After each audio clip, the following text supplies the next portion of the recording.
We are convened as of 5:30 p.m. I would respectfully ask everyone attending this meeting to mute yourself unless you are recognized to speak.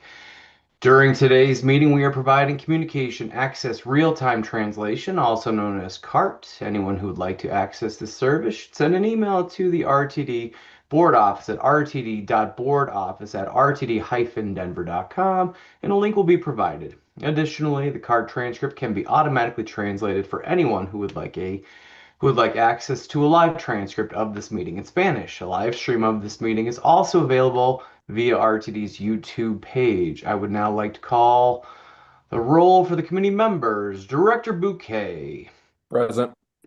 Director Busick has an excused absence. Vice Chair Chandler, Present. Secretary Nicholson, I am here. Director Pagliari, Present. Director Whitmore. Present. And I am also here. That gives us six and one absent. And I also say we've been joined by Director Arcuri and also by Chair O'Keefe. Jack, is there anybody else that I haven't seen? I can't see. No, I don't see that. Someone just joined. No. Okay, sounds good. Thank you. I would now like to open public comment to anyone who would like to address the committee regarding any topic listed in the published meeting agenda for the current and immediately preceding agendas. If you wish to speak and have not already done so, please either raise your virtual hand or press star 9 on your phone. During this time, the committee will not offer any direct comments or responses. However, if you would like to be contacted regarding your public comment, please email the RTD board office at rtd.boardoffice@rtd-denver.com. Executive Manager Kroll, are there any hands raised? Yes, this evening we have about half a dozen so far that of individuals who have raised their hand in desire of providing public comment. The first of whom is Brannon Richards. All right. Okay. It's just FYI, staff will unmute you when it's your turn to speak. If you've dialed in, press star 6 to toggle your mute settings. Please bear in mind that by participating in this process, you are being recorded. If you do not wish to be recorded, then your comments will need to be submitted in writing. Comments can be submitted to the board office at the following email address, rtd.boardoffice@rtd-denver.com. Speakers should begin their remarks by stating their names, and each speaker will have 2 minutes to speak. I'm sorry, Jack, who was the first person? Brannon Richards. All right, Brandon Richards, if you would, please state your name and then you may proceed. Good evening. My name is Brandon Richards. I'm the Public Works Director with the Town of Superior. We're a municipality in Boulder County consisting of approximately 15,000 residents. I'm speaking tonight to express the Town of Superior's opposition to the discontinuation of Route 228, which the board will discuss during agenda item E. In 2025, the town contributed over 4.5 million to RTD through the 1% sales tax levy. If Route 228 is discontinued, the town of Superior residents will be contributing millions to RTD with little to no service options available for residents, since this is currently the only route offered in town. Over the last year, I've worked closely with RTD staff regarding this route. Therefore, I was shocked to learn today, only by reviewing the agenda for tonight's meeting, that RTD staff is recommending discontinuation of this route. Again, the only route in Superior. We worked closely with RTD to expand Route 228 over the last 12 months to serve more densely populated areas of Superior. In May of 2025, Route 228 was changed to serve downtown Superior. This is a densely populated development with approximately 1,352 residential units, 700 of which are multifamily, and we're also constructing a new senior affordable housing development in this area. In addition, in August of 2025, Route 228 was changed to serve the US 36 McCaslin Park and Ride, a popular stop that provides service to DIA and borders a large commercial area. To accommodate these changes, Superior spent $100,000 over the last 12 months to install bus stops and enhancement, all of which were reviewed and approved by RTD staff. Therefore, I was a little disappointed to learn today, with zero communication from RTD staff, that RTD is considering discontinuing the service when there's not been ample time to collect ridership data with these route changes and enhancements. The town Superior staff request RTD Board of Directors to not approve the cancellation of Route 228 and instead advise RTD staff to monitor these recent service changes, how they have impacted ridership, and work with Superior, Louisville, and Broomfield on ways to improve ridership of this route. I fully recognize the challenges the RTD is managing the budget and the fall in ridership, but with recent enhancements, we worked collaboratively with RTD on routing, stops, etc. I thought we had an actual partnership, and if this route got canceled, I think it's unlikely to see the same level of town resident support for public transport in the future. Thank you. Thank you, Brandon. Executive Manager Kroll. Yes, next we have Leo H. Okay. Leo H., if you would please state your name, then you may proceed. Oh, it looks like we've had a snafu and we've unmuted the wrong individual, but we will come back to Leo. We now have Tim Keenan. My apologies, Leo. We will get back to you next, but Tim Keenan is the next one up. All right. I Tim was Keenan, wondering what was going on there. I'm Tim Keenan. Thanks for allowing me to speak to y'all tonight. The first thing I wanted to touch on is it's that when you're cutting all these services, as far as I know, management has not provided you an analysis of what this would do to paratransit riders along these routes and near these routes within 3/4 of a mile of these routes. So given that, you've done this during COVID, I'm urging the committee to grandfather these people in so that they do not lose service if their route is cut. I mean, these are people who've built their lives around paratransit being able to take them where they need to go, and to just cut this off with a couple months notice would be devastating. Second, I would I don't want to use the word urge again, but we have Access on Demand, which is a very efficient service, and we have Access-a-Ride, which is very costly to RTD. I would love to see RTD management work proactively to find Access-a-Ride riders who don't need the full services provided by Access-a-Ride and who Access on Demand would better suit, and move them, try to get them to move to Access on Demand. This would save lots of money. And I know some Access-a-Ride riders are worried that if that happens, their service quality will degrade. But I think if done right, this could save RTD a significant amount of money. It saved the MTA in New York like $107 million. Obviously, they're a lot bigger, but I'm sure you can, determine the proportion for them that the RTD would save if we did something like this. And just to urge you to use the reserves as they were intended, as a bridge. Rather than cutting service, you have $227 million spread over a couple of years. This could do a lot to address the budget shortfall without damaging your agency. Because when we go to voters in 2028 and ask for more money, wrap it up. Okay, we want to go then with our best foot forward and not as a flailing agency that is cutting service. Thank you very much. Thank you, Mr. Keenan. Yes, now we have Leo H. All right, Leo H., if you would please state your name, then you may proceed. Hey, it is Leo Horwitz. Thank you for letting us speak today. I wanted to speak to a couple items later on the agenda. First of all, I know you all are doing a lot of work to manage the budget crisis. So first of all, thank you. These are a lot of tough decisions.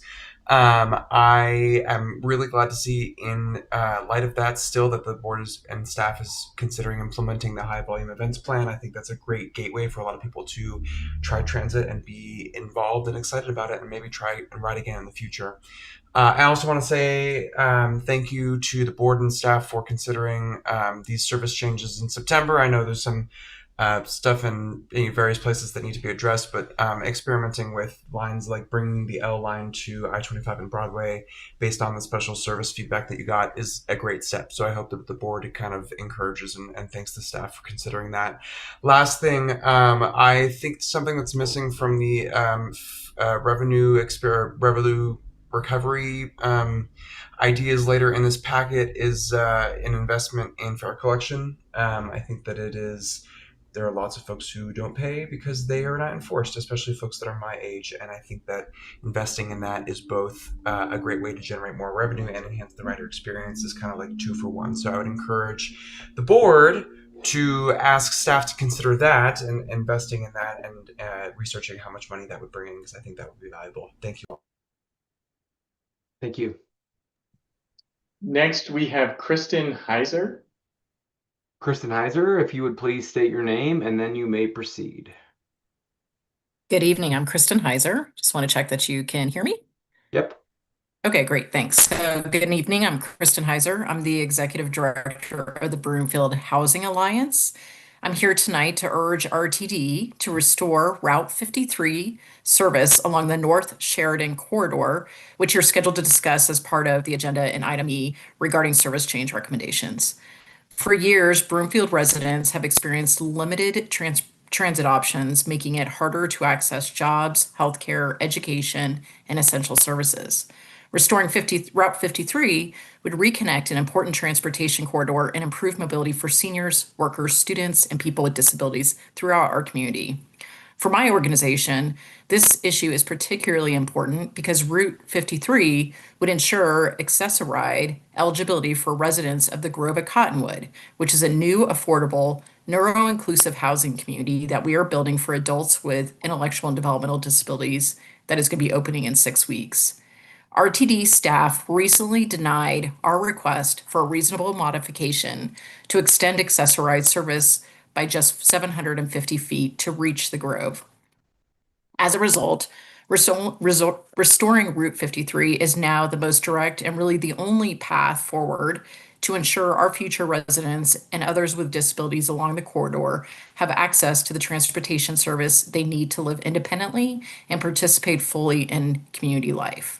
I encourage this committee to support the reinstatement of Route 53 and invest in a more connected, accessible, and equitable transportation system for all Broomfield residents. Thank you for your time and consideration. Thank you, Kristen. Appreciate it. Executive Manager Kroll. Yes, next we have Jack Rosenthal. All right, Jack Rosenthal, if you would please state your name and then you may proceed. Good evening, directors. This is Jack Rosenthal. Thank you for providing me the opportunity to speak tonight. I want to begin by acknowledging there's a lot to like in the proposed service changes, particularly the introduction of the new airport to Longmont route. This is a long-awaited and valuable improvement for Boulder County. I am concerned, however, about the proposal to discontinue Route 228. Staff cites low utilization, a cost of $33.31 per boarding. This number is not great. However, you need to consider it alongside the overlapping FlexRide service. According to data presented at the 7/16/25 OSS meeting, packet pages number 277 through 282, if you're curious, Louisville FlexRide costs $75.69 per boarding. Superior FlexRide costs $81.69 per boarding, and Broomfield FlexRide costs $63.17 per boarding. Yet, Broomfield FlexRide is also proposed to receive a service increase in these changes, while the 228 would be eliminated. Route 228 is a useful fixed route connecting neighborhoods, stores, the Flatiron Flyer, and the AB.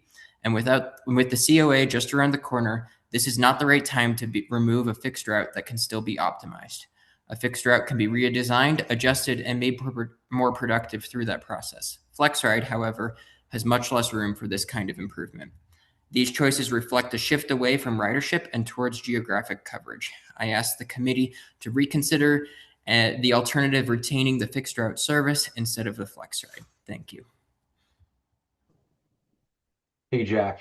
Yes, next we have Joe Pinto. Joe Pinto, if you would please state your name, then you may proceed.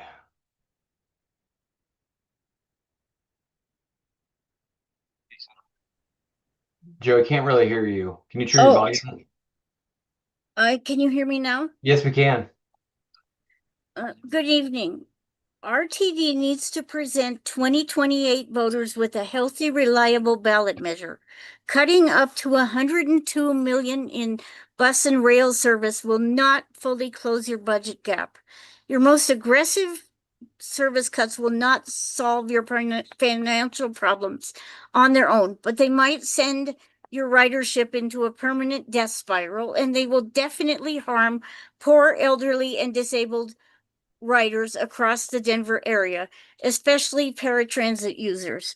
The $227 million in reserves that are unrestricted exist precisely so RTD can bridge emergency situations like this one while permanent revenue solutions such as grants are pursued.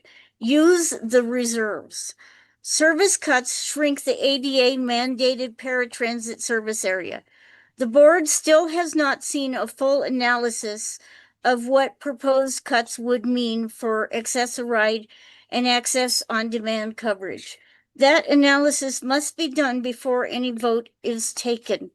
If cuts shrink the paratransit service area, existing riders must be grandfathered in so they do not lose access to the lives they have already built, work, school, etc. Chair O'Keefe has expressed support for this plan. The rest of the board should vote for it explicitly.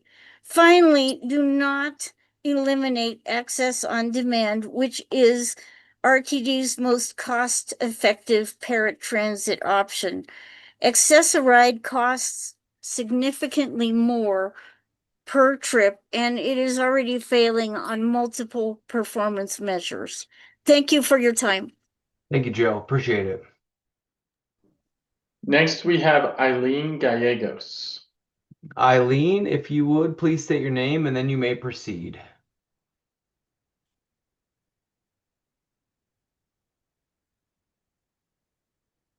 Eileen, you'll need to come off mute. Hello, I'm Eileen Gallegos, and I just wanted to reiterate a couple of things about the on-demand program.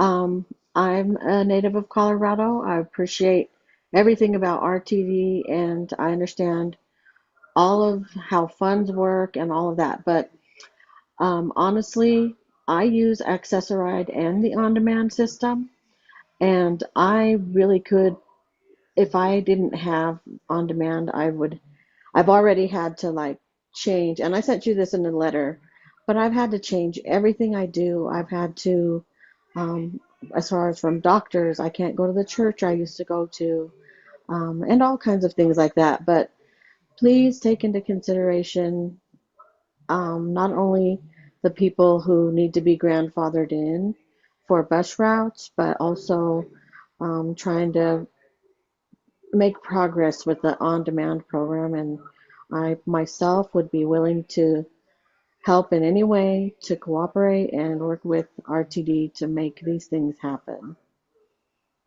That's all I really have. Thank you for your time. Thank you, Eileen. Committee Chair Harwick, at this time, I see no further individuals with their hands raised in desire of providing public comment.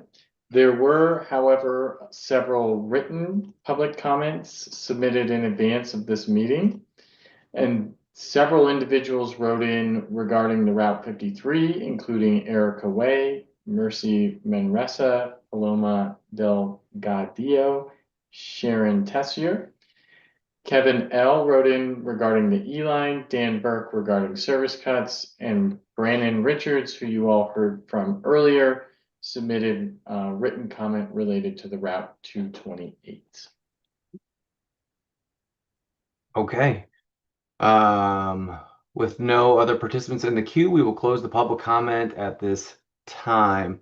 I also would like to acknowledge that we have been joined by Director Rusha and Director Banker. Thank you for joining us. Tonight we have information from external entities. We have one external entity report this month from E470. I would now like to ask Director Chandler to introduce our next guest, Mr. Joe Donahue, Executive Director of the E470 Highway Authority. Director Chandler, this was an agenda item you requested in your capacity as representative to the E470 Highway Authority Board of Directors. Please introduce this item as well as our guest. Yes, thank you, Chairman Harwick. I am excited to talk about this external entity. I am a non-voting member, and my alternate is Joyanne Rusha. So it's a very robust meeting. I really enjoy being an external entity on this board. Joe Donahue was approved by the Board of Directors to be the Executive Director of the E470 Authority in 2024 after being the Interim Director of Finance. And he has over 23 years of experiencing in the tolling industry. Joe, who I've gotten to know and is just a delightful man. We've gone on a couple of trips together. He was part of Accelerate Colorado, which was really nice getting to know him personally. He spent a short period of his career with Jacobs Engineering, and then finally with HNTB Corporation, working with many tolling agencies across the United States, assisting with financial planning and strategies, conducting operational analysis, and identifying areas for improvement, performance systems, procurement, and implementation assisted agencies with the AET conversion programs. And Joe is leading a very strong team, and it is a really very robust team that he has. I really enjoy them as well. And he brings that wealth of tolling knowledge to be a relevant experience from other industries that has helped him maintain the E470 authority. And he's a leader in the tolling industry. Just to give you an idea of where this area goes from, many of you might know that it's really the eastern side of the district. Actually, it's kind of the edge of the district, which is where I am. It covers Arapahoe County, Winona, Adams County, Thornton, Brighton, Commerce City, Douglas County, and Parker. And with that, I'll yield the floor to Executive Director Donahue. Well, thank you, Director Chandler. It's a privilege to be on this meeting here. I've got a presentation that I'm going to share. Hopefully, I have the appropriate privileges to do that. Let's see. Let me see. Are you seeing my presentation? Not yet. Okay, give me 1 second then. I'm not sure if I'm sharing it properly. Oh, let's try this. Let me actually hit share. Yep, it's on the way. Perfect. All right. And then Mr. Donahue, if you could just enter presentation mode there. I thought I was in, but there we go. Okay, perfect.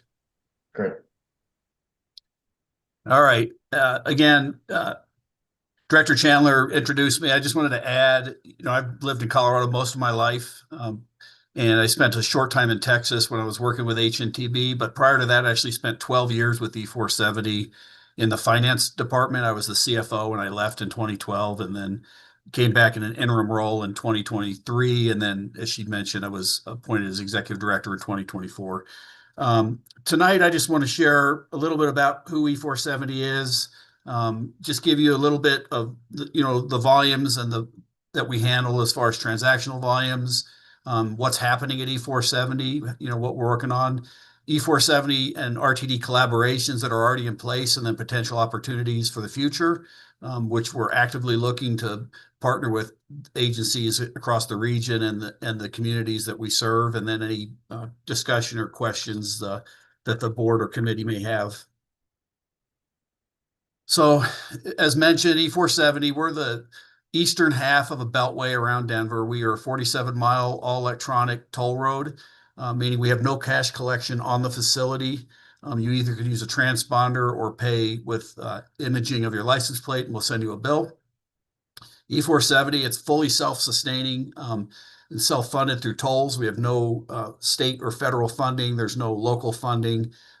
All capital construction was done with toll revenue bonds, and then most of the capital improvements that we've made, which is in excess of $2.5 billion since we were constructed as a 4-lane highway, have all come from surplus toll revenues.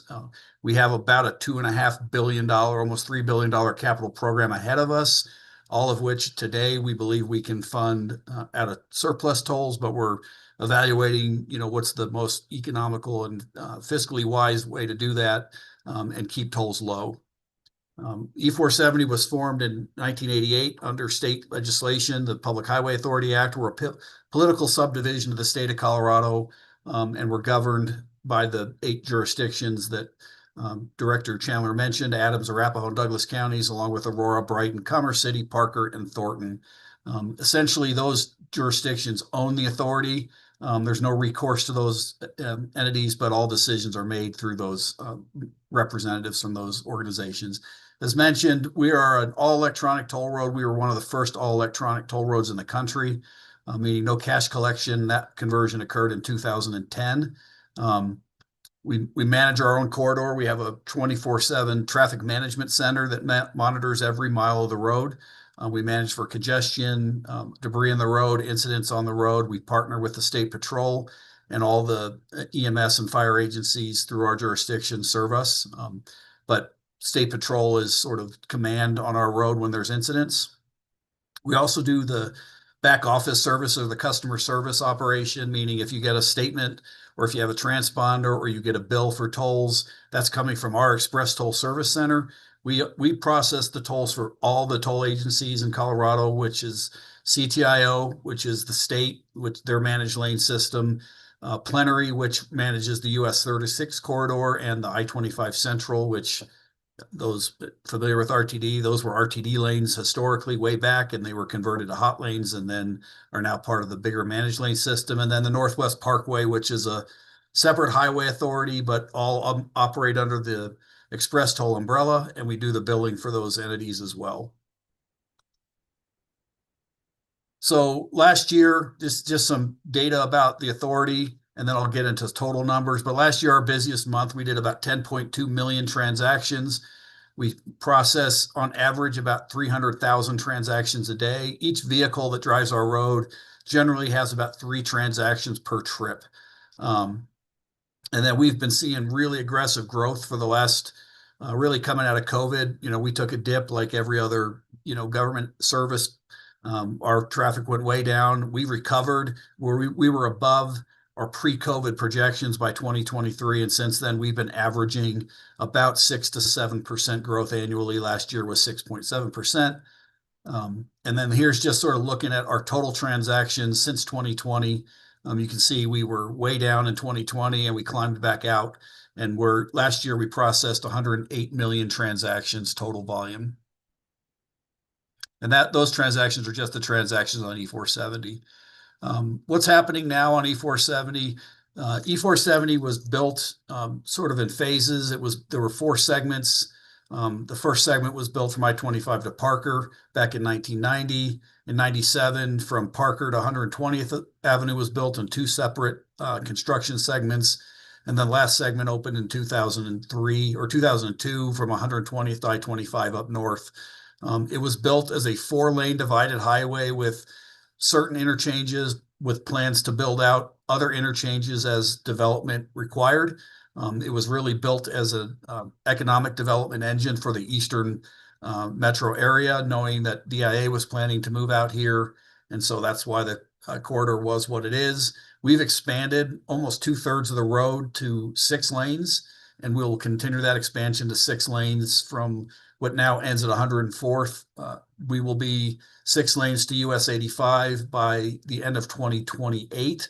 And then we'll be 6 lanes all the way to I-25 north. The whole road will be 6 lanes probably by the end of the decade, with plans to go back down south, our busiest portion, make it to 8 lanes. And ultimately, the road is designed to be an 8-lane divided highway with full interchanges at I-70 and I-76, and then all the diamond interchanges in between to service the local areas. As you see here, we have a major interchange and widening coming up in the future. And the biggest ones, as I mentioned, are I-70 and I-76. Those interchanges weren't built as full interstate interchanges just because the need wasn't there. But we are starting a NEPA process, or just an update at I-70, with the hopes of being under construction of a full interstate highway interchange at I-70 and E470, hopefully by the early 2030s. And then right behind that, we'll be starting a NEPA process at I-76 in the next couple of years, with the hope of getting that under construction shortly as we're wrapping up the I-70 construction. In addition, E470 is run on technology. All the back office, we're modernizing those systems. We're adding a lot of customer self-service options and modernizing the system to really deliver service to the customer, but you really give the customer ease of doing business with us, whether it be paying for transactions, disputing something, reviewing a statement, whatever that is. And so we're making a large investment in technology. Again, without the technology, we would not be able to operate. We also, as I mentioned, the next widening program that's highlighted there in red. We are adding, part of what we do is we build a trail, and we've committed to build a trail through the whole corridor. We've built about 27 miles of trail, and we're extending that trail up to US 85 and then in through the Adams County Regional Park here over the next few years. That design is complete, and on the widening, as I said, and the construction will be starting this year, ending in 2028. Other projects that we have underway, we have a new interchange that we started building last year at Sable Boulevard, which is going to serve Adams County and Brighton. It's right there at the Adams County campus there. New Diamond Interchange will be opening probably in July or August at the latest. We've funded, and this is very typical for E470. We will fund traffic signalization at the top of our ramps, and we will pass the money to the jurisdiction that will maintain those, and they'll install those. And that's the same thing we did here at Stephen D. Hogan Parkway. We funded those lights, and those, I believe the city just approved the contractor, so we'll have new traffic signals at 6 Parkway. We're expanding an interchange at Gartrell Road. That's a partnership with the city of Aurora. Typically, we will pay for any ramp improvements, and then the city or the jurisdiction or whoever will pay for the widening of the bridge and widening the surface road across the top. I mentioned the interchange, the environmental study that's getting underway here with hopes of having construction underway in the next 3 years or so. And then we're updating and modernizing our camera system on the roadway to have additional coverage.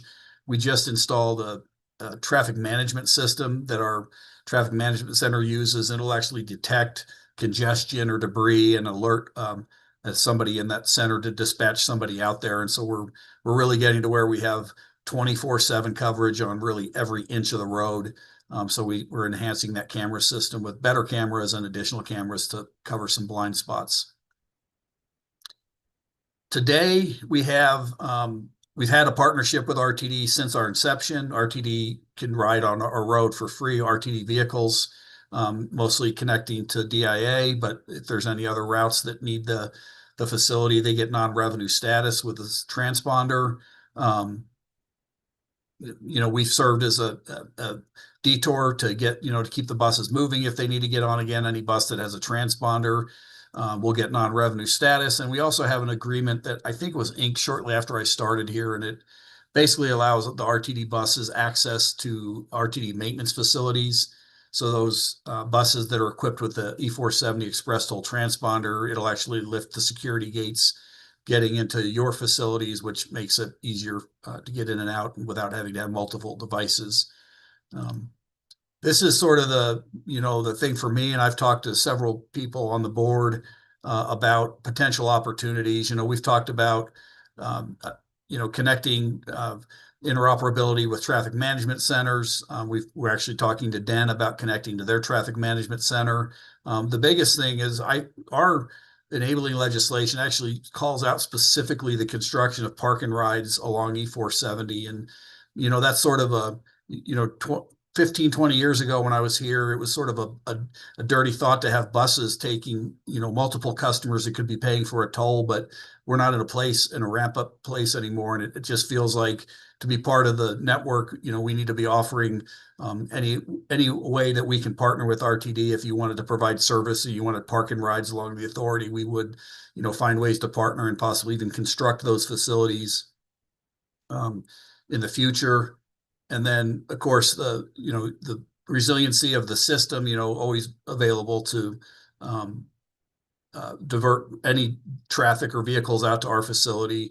But I would tell you that the opportunities are endless. I have people asking me all the time, would you partner for this or that? And the answer is maybe. Let's talk about what it is. our board is very interested in really ingraining ourselves in this community, first with our member jurisdictions, but really becoming a regional partner. And I would tell you that I'm very interested, as well as the board, in growing our footprint and whatever that looks like. If it's just, funding partnerships, operational partnerships, or whatever may be out there. So when I say the opportunities are endless, they really are. We'll do what we need to do, but we also need to know what, in this case, RTD is interested in looking at as far as partnerships goes.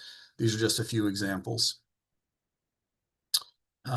With that, my information's here. Is Shelby Costello, who's our public affairs manager here, and then of course Representative Chandler. Her information is there if you need to get a hold of us in any way. But with that, I'm going to stop sharing and address any questions that may come from the committee or the board. Okay, Joe, that was great. Thank you so much for taking the time to talk with us. Are there any comments or questions from the committee? And I see 2, 3. Vice Chair Chandler, it's all you. Thank you, Director or Executive Director Donahue. I really appreciate it. I'm glad that my other colleagues got to hear about E470. I'm excited because the E470, where it drops you off at DIA, is beyond the I-70, I-25, or I-70 corridor there where Pena connects. And so if we are to partner with them, it would alleviate a lot of that traffic right there. And so I just want people to look at the map and see where E470 does connect with the airport. I think it would help alleviate a ton of congestion in that area, and would help with those on the eastern side that would be able to avail themselves of getting to and from the airport, whether you're a traveler or whether you're a worker, because the majority of the travel to DIA actually is those that actually work in DIA. So I'm excited about this opportunity. And as Joe said, Mr. Donahue said, there is opportunity for us to have park and rides along the way. And there are lots of opportunities. And also, I don't know if you have a moment to just talk about the little park and stop, or the stop and shops that you're creating along the way. That might be something as well that people might not know about. So thank you. Yeah, I'll bring that up. We partnered with a company called Apple Green. They provide most of the service plazas on the big turnpikes on the East Coast. They provide New Jersey Turnpike, New York Thruway, and we did a land lease with them. And so they're leasing our land, and they're developing 4 basically gas station, convenience store, restaurant facilities that used to be old toll plazas on E470. So there's going to be 2 just north of Pena, 1 northbound, 1 southbound. There will be 1 just south of I-70, about Quincy Road, northbound, and then there's going to be 1 on the very south end of the road where Old Toll Plaza was, southbound. And the first one is actually opening July, August this year. The one near the airport, southbound in Commerce City, will be opening right after that. And then the northbound one will be open, and the goal is to have all 4 of those open by the beginning of next year. Cool. Director Pagliari. Thank you, Chair Harwick. This is Director Pagliari. Thank you, Executive Director Donahue. I enjoyed your presentation, and thank you very much, Vice Chair Chandler, for bringing them to present to us. I learned a lot, and I look forward to partnering and even maybe finding ways to generate revenue from park and rides or ridership. So thank you. No, you're welcome. Thank you. Secretary Nicholson. Thank you, Mr. Chair. No, this was a fantastic presentation, and really honestly timely when you consider that the AL item later in our packet is going to depend on E470 to get from Lafayette down to the airport efficiently. And I think that, as we've talked about over the last year or so, providing, high quality airport service to more places in the district, if we're going to do that from Highlands Ranch or Lone Tree or Parker, it's going to be effective because of E470. So I'm so excited. I've heard great things from Director Chandler about the work that you're doing, and I think it's going to be the opportunity to launch some really phenomenal services in the years to come. Great, thank you. Do I have any other board members, either on the committee or not on the committee? All right, Joe, thank you so much for your time. Looks like you got off easy, and look forward to the ongoing working relationship with you all. Appreciate it. All right, thank you. Thank you all. Yeah, take care. You too.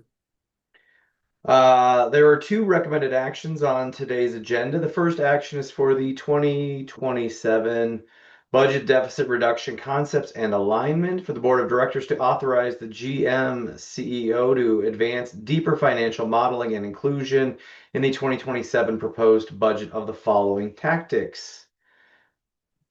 Assess potential ballot measures and other options for incremental revenue from taxes, fees, levies, etc. Improve fair media activation, increase real estate related income, reduce office space, real estate footprint related intergovernmental agreements, IGAs, and non-revenue vehicles, modify service hours in alignment with geographic considerations and utilization. Do we have a motion?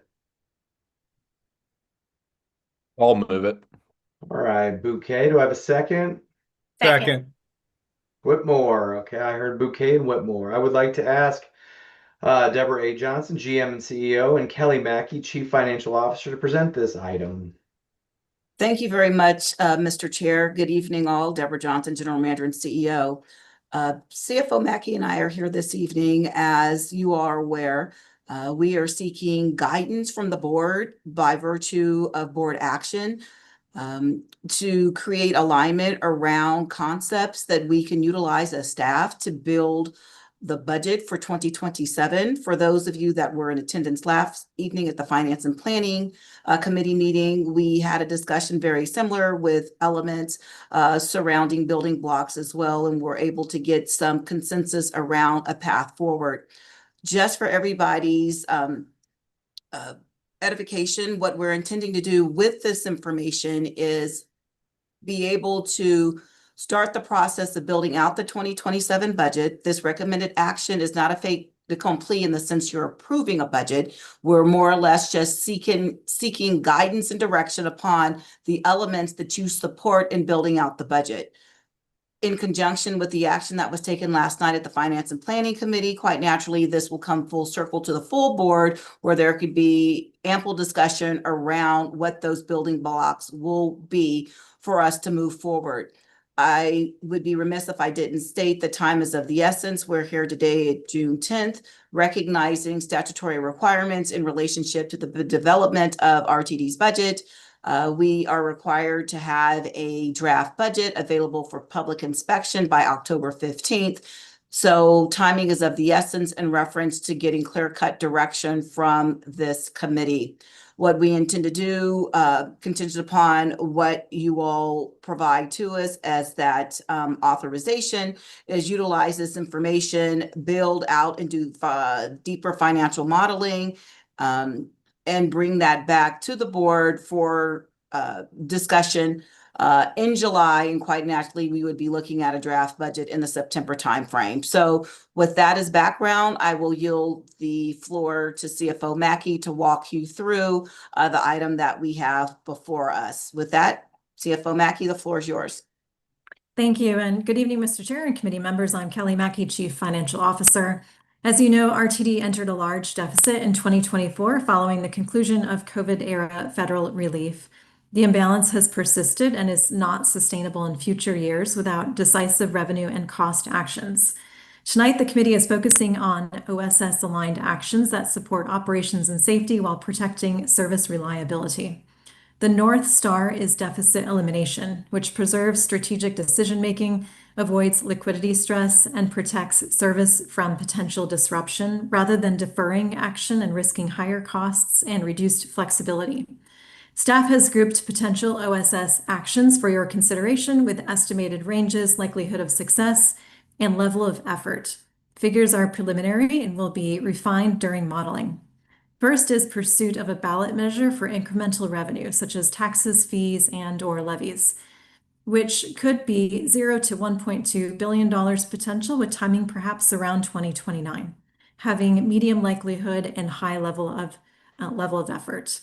Next is promoting activation of fair media, such as through customer engagement and enforcement. Revenue increase could be around $0 to $1 million annually. This has a lower likelihood of success due to incremental cost to execute primarily, and it has a medium level of effort.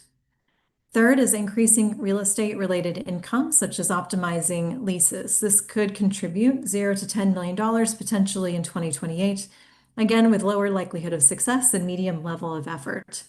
OSS impact via footprint alignment and intergovernmental agreements tied to facility operations and non-revenue assets will be considered.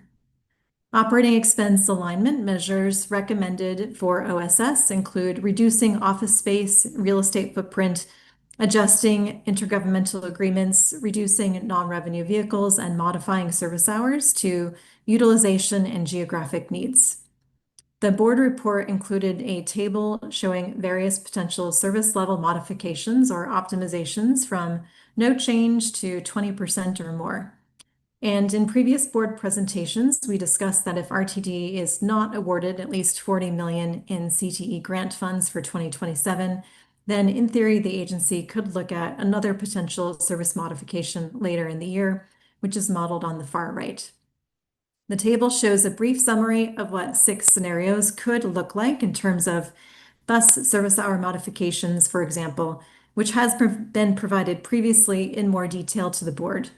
If a service hour modification is selected, staff would next evaluate the scenario in more detail and come back to the board with additional detail and options for consideration at that service level modification.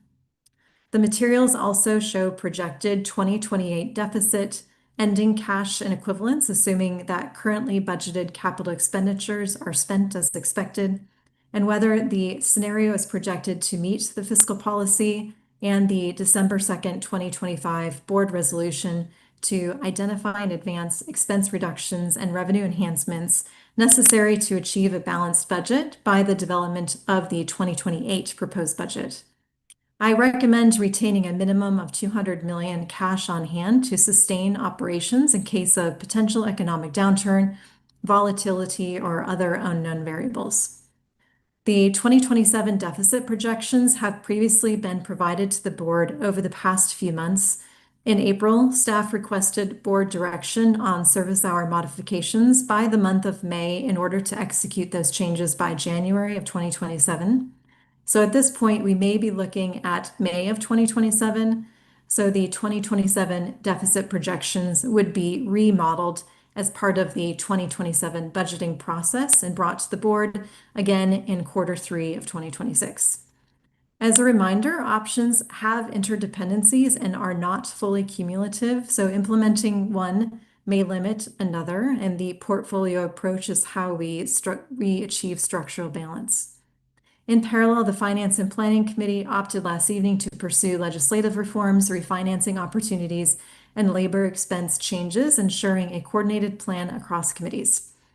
In conclusion, and as a reminder, this recommended action this evening is to authorize the GM and CEO to advance deeper financial modeling and include the following OSS-aligned measures in the 2027 proposed budget. Assessing potential ballot measures and other options for incremental revenue from taxes, fees, levies, etc. Improving fair media activation, increasing real estate related income, reducing office space, real estate footprint related intergovernmental agreements and non-revenue vehicles, and modifying service hours in alignment with geographic considerations and utilization. Staff requests committee guidance on the selected scenario to be included in the 2027 proposed budget. And that concludes my presentation, Mr. Chair, and I'm happy to take questions. All right. At this time, I would like to ask those directors who have questions or who wish to speak to raise their virtual hands, and I will call on you in turn. For directors or staff calling into the meeting, if you wish to speak, please press *9. Hey, shocker! Secretary Nicholson, you have the podium. That never happens. So first off, I just want to say thank you to staff for the incredible amount of work that you've all put into this and the engagement that you've given to board members, myself included, to help us understand what this is and how it works and all the complexities going on to get comfortable with it, what is admittedly a really, really complicated and tough decision. I first off just have a couple of key questions for CFO Mackey, and I'll get into comments a little later and let other people speak. CFO Mackey, on page 18 of the packet, for item number 4, you say 15% would likely not meet the fiscal policy, 20% would. Can you explain sort of what it is about being between 10, 15, and 20 that gets you to likely not instead of yes, and where would yes be? Yes. May I, Mr. Chair? Please. For example, in scenario 4, at the time when we created this projection in Q1, the 2028 ending cash was $158 million, which is listed there. It's on packet page 19, column 4. And if you look at the fiscal policy requirements for operating reserve, it does require 3 months of operating reserve, which is essentially trying to say we need to have 3 months of available cash on hand, and which is closer to $200 million. And so most likely this would not achieve that $200 million, which is why we indicated likely no. So it would have to be slightly more than, probably somewhere between like 17% or something to get to 200 million, because obviously 239 is 5. So somewhere in between those two would get to a fiscal policy number. The second question I had is, how does staff, with the item about increasing real estate related income, what are we imagining as options there that could do that?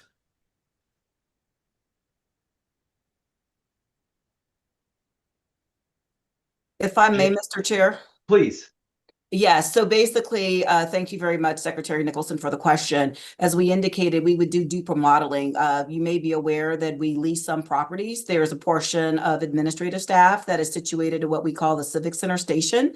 Considering where we are geographically located, we are here in lower downtown in a building that is historic in nature, but requires a lot of work. We're talking about consolidation. Perhaps we could yield a greater return if we retain this building and leased it out or sold it or things of the like. I'm speaking in just generalities, but with the direction of this board, we could delve a little deeper. There could be other slivers of parcels that we had that we acquired during the course of 75% of the fast track build out, whereby some elements aren't necessarily prudent to RTD to retain and may not be conducive, and we could look at those. So that's basically what we mean there.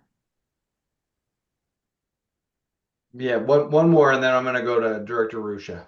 Oh, I was just going to say that makes perfect sense to me. And Upper Downtown Civic Center is a wonderful part of downtown as well as someone who represents that area. So I appreciate that. Thank you. Director Ruscia. Hi. Thank you for this. I just have a question. It might kind of echo what's just been said, but for the service reduction, like obviously if we have some service reductions, we're going to have labor related costs. And what's not clear to me is like that portfolio, like for example, if we do 15%, like how many jobs is that? How many operator jobs? Is that something staff can address here? My second question is on labor related costs that are, related to service changes. Are any of these anticipated savings potentially from contract amendments through TransDev for, flex ride service or fixed route? Thank you. GMCO Johnson. I'll start and then I'll yield the floor to the CFO. So one thing's for certain, thank you very much, Director Ruscia, for the question. CFO Mackey did indicate the interdependencies, and we're seeking the direction because as we talk about how many jobs may be impacted, we have to do a full-fledged analysis because while we we're hearing operators, we have to keep in mind that we have yard starters, we have dispatchers, we have people that vault the vehicles and things of the like. So there could be other positions that are impacted, but we need to model out what that may be contingent upon the percentage here. We do have an understanding, and it was made aware by one of the public speakers relative to cost per boardings and things of the like. We would look at that holistically, but then also keeping in mind, in light of the conversation that ensued last night, that we would be looking at it through an equity lens and adhering equity lens in the sense of the Civil Rights Act of 1964 and Title VI, as we'd have to look at the origin and destination and the service area as a whole, now being 2,349 square miles. And then more to the point, what might that look like for connectivity? Might we be reducing the number of vehicles, on a certain, the number of trips with a certain block as we assign vehicles? So in reference to answering that question tonight, we're not in a position, because we could further model and then showcase those scenarios as we move forward. So I just wanted to ensure that there was an understanding of that by everybody assembled. It's not that we're trying to hoard information. It's that we don't know what scenarios we're going to model out. But while we have looked at the geographic area relative to frequency, efficiencies, the cost per revenue mile per hour, the boardings and things of the like, we may have an understanding, but we have to look at it in a holistic model, because would we be required to do inlining of routes and so forth? So I hope that makes sense. Thank you. Yes. Mr. Chair, may I ask a quick second question? Yeah, for sure. Thank you. Thank you, Ms. Johnson, for that. That is helpful. And I do want to share that I, as an individual director, am not trying to make this more difficult for staff by saying I need details before I can make a decision.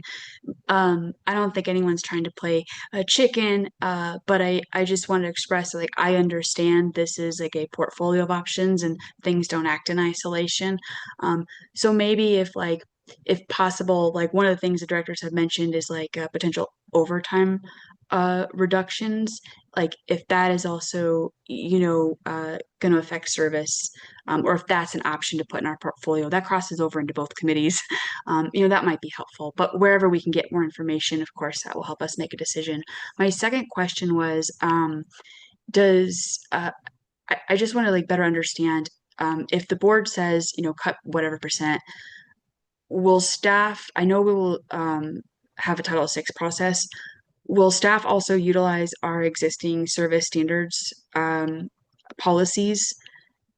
Or is there a different model by which we might measure what services to cut? Mr. It's not a trick question. I'm sorry. I'm just not sure how your side proceeds once we give the go. Thank you. Yes, Mr. Chair, if I may.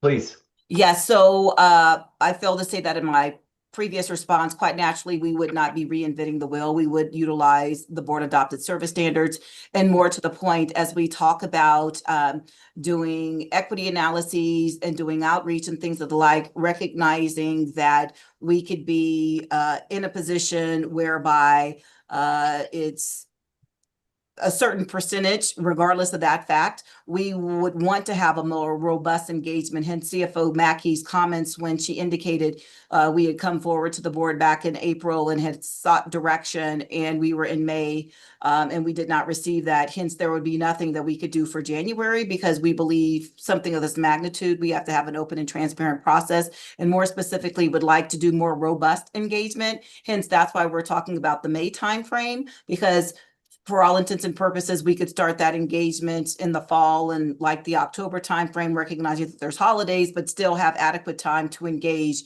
and then have discussions going forward. So I just wanted to ensure that everybody was aware of that. And more to the point, with any type of service change, it would still adhere to the regular process in which this agency has established, and recognizing that there are threshold levels that will require an equity analysis. When we hit the 25% threshold, that does not negate our responsibility and our due diligence that we would ensure that we would adhere. Thank you. Thank you. Are you good? Director Ruscia? Okay, great. I have a question, and I'm not sure if it's for you, GM CEO Johnson, or CFO Mackey.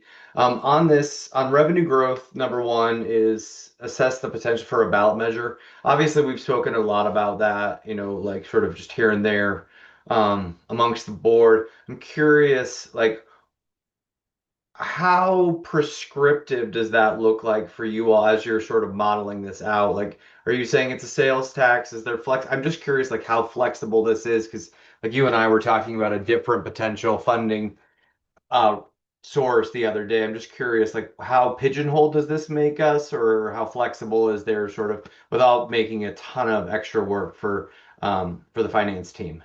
So thank you so much for that, Committee Chair Harwick. That's a timely question. Last evening, I shared with the Finance and Planning Committee what our intention was to do in reference to our legislative program so we could align around a path forward. What we intend to do, and have had conversations with Chair O'Keefe and Finance Committee Chair Banker, we're endeavoring to bring forward a legislative program earlier this year, i.e. in the July meeting cycle. So then there's alignment around what that might be, so we can leverage that going forward, so there's no ambiguity. So that would be solved by virtue of us coordinating with all of you and addressing that in a separate vehicle, no pun intended with the word choice, but then have that so we could further model it once we understood what the desire was of the board. Perfect. Thank you so much. You're welcome. Secretary Nicholson. You're muted. Muted myself carefully. So I guess I was planning on just weighing in on the question of size of cuts and that kind of thing. I didn't know if it seemed like that's the kind of feedback that you were looking for in this meeting. Is that accurate, GMCO Johnson and Ms. Mackey? Yes, Mr. Chair, if I may, Secretary Please. Nelson, yes, we want to have an understanding of what percentage, so then we could do our due diligence. And getting back to the question that Director Ruscia asked about how many positions would be impacted and things of the like, the more specificity that the board can provide relative to what that may be, then we'd be better situated to address those questions in the most meaningful way as possible. So then we'd have an understanding of what the draft budget may look like as we go forward. But once again, I want to emphasize that this does not mean it's a fait accompli, because you could see that greater detail and make a different determination relative to what might be most useful in putting forward a balanced budget in adherence to the fiscal policy upon which this board has adopted. Thank you. Thank you, Mr. Chair. Can I? Yeah, please. So this may take a second. So this has obviously been a really complicated conversation, and I've listened to a lot of stakeholders. I've talked to all of the different staff members multiple times to get a read on where we're at. And I think, at least from where I sit, one of the biggest challenges in government is that it's always easy to make decisions that don't put the people who come after you in the same spot that you would have liked to have been in. And so, having listened to our staff, I think we do need to find a way to get back to a place where we're in line with our fiscal policy, which means making meaningful cuts to service over the next period. I think the question that I have for staff is, how long can we take to make those changes and still have it be effective at reducing the long-term structural deficit? And I'll make an analogy here. Since I gained a bunch of weight during COVID, and starting in like 2022 or 2023 or so, my doctor told me I needed to lose 25 pounds. That's not something you can do in a month. That's not something you can do in a quarter. If you're going to do it reliably in a healthy way, it takes a year plus. And I think that we need to really be thinking about less the question of how do we right-size our operations to fit our income, and what the phased approach looks like in order to make sure that we do this in a way that isn't disruptive to the services that we are running and the folks that depend on us. The other thing that I'll say is, I believe we can do a lot of this without laying off the represented workers who are the backbone of our ability to operate service. And my red line personally is that I am comfortable doing reductions in service so long as they're done through attrition. I would not be supportive of reductions in represented workers through layoffs. But within those parameters, I think that it seems like staff has done a lot of really important and hard work to think through how to balance these changes. And I really trust our service changes, our service planning team to make adjustments and optimizations with those savings that are not disruptive to the overall health of the system. We are talking about runs that are costing north of $30 per boarding in most cases, almost all cases here, if you just look at how we're spending our money currently. And I just speaking on behalf of my constituents, I know that most of them want us to be efficient with the money that we give them. And they want us to run services that are cost effective. And so I think that this is, an opportunity for us to demonstrate that we are actively thinking about how to spend taxpayer money in alignment with that goal. So that's what I'm comfortable with personally. And if you guys have, if Ms. Mackey or GMCO Johnson have any additional questions for me, I'm happy to address any of the other points. But all of the items on there make sense to me. That's the one that's my thought on those. Mr. Chair, if I may quickly. Please. Yes, so thank you very much, Secretary Nicholson, for your comments relative to efficiencies. And basically, that's what it boils down to. Any type of transit network, you want to ensure that you are optimizing the services for the betterment of those that are utilizing it going forward. And I would share that, yes, we are seeking that guidance and direction from the board.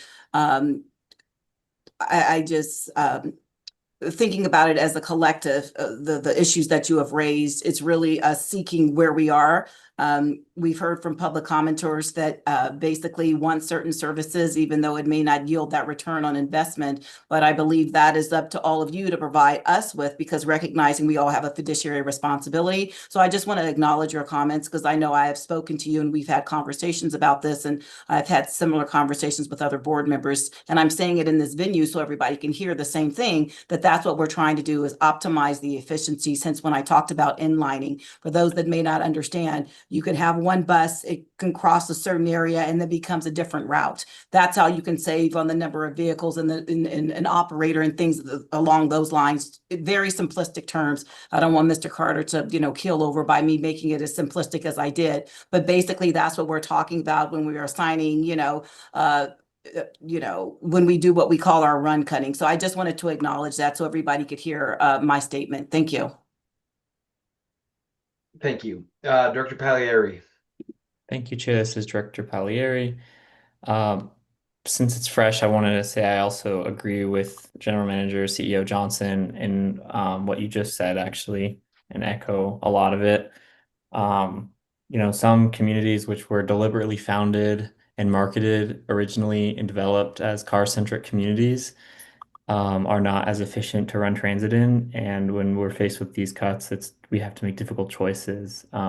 Ultimately, we're going to the ballot to try to get more service. We can have that more coverage, but we have to live with the reality of the geography of our city and the geometric shapes of our roads.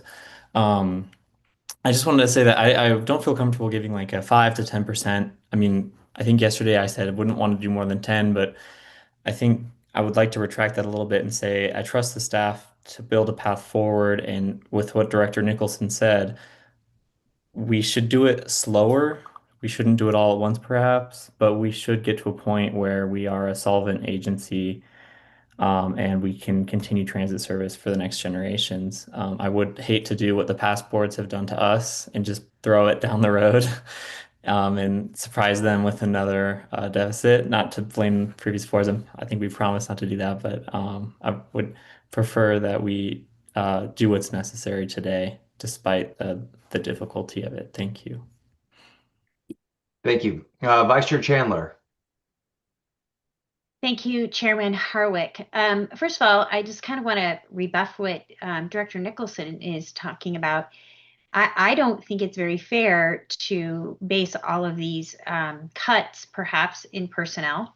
I don't know, maybe not. Maybe we can do it through attrition on the backs of the non-represented staff members. I just don't think that's fair. So I just want to bring that before the board that, when we don't want to lay off a certain type of person, whether they're represented or non-represented, and we put them into different classes, we not only, pick and choose the winner, but we also pit them against each other. So I want people to think about what they're doing when they start talking in that manner. I too am in Director Pagliari's camp. I'm realizing that we need to make some really hard choices. And looking at your tables, it seems like we actually need like a scenario between 4 and 5 at like 17% in order to hit that threshold of the fiscal policy having that amount of money that we need to have in order to comply.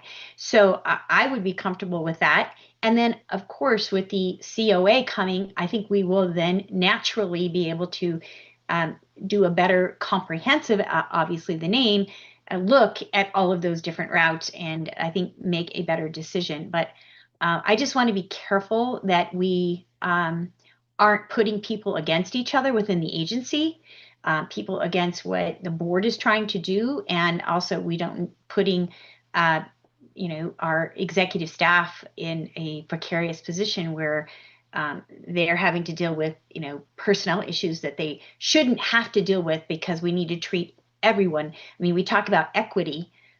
This is part of that equity, is that everyone should be treated the same within the agency. So just thought I'd bring that up. Thank you. Okay. Secretary Nielsen, I see your hand up, but I'm gonna let Director Banker go because you've had a couple bites of the apple. Thank you. Finance Chair Banker. Thank you, Mr. Chair. A couple of comments here. First of all, I want to remind everybody, especially those that represent Denver, who the taxpayers are.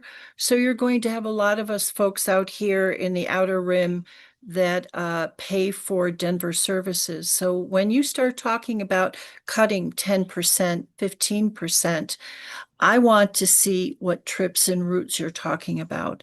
It's so easy to pick a number and say, oh, let's cut 10%. Sounds good until you know what it means. And so before we start cutting, I want to have a list of routes and trips that are listed so we know what we're doing. Also get public input. We need to hear what they're talking about. And the last thing I wanted to mention is that, I think we had a really good discussion last night at Finance.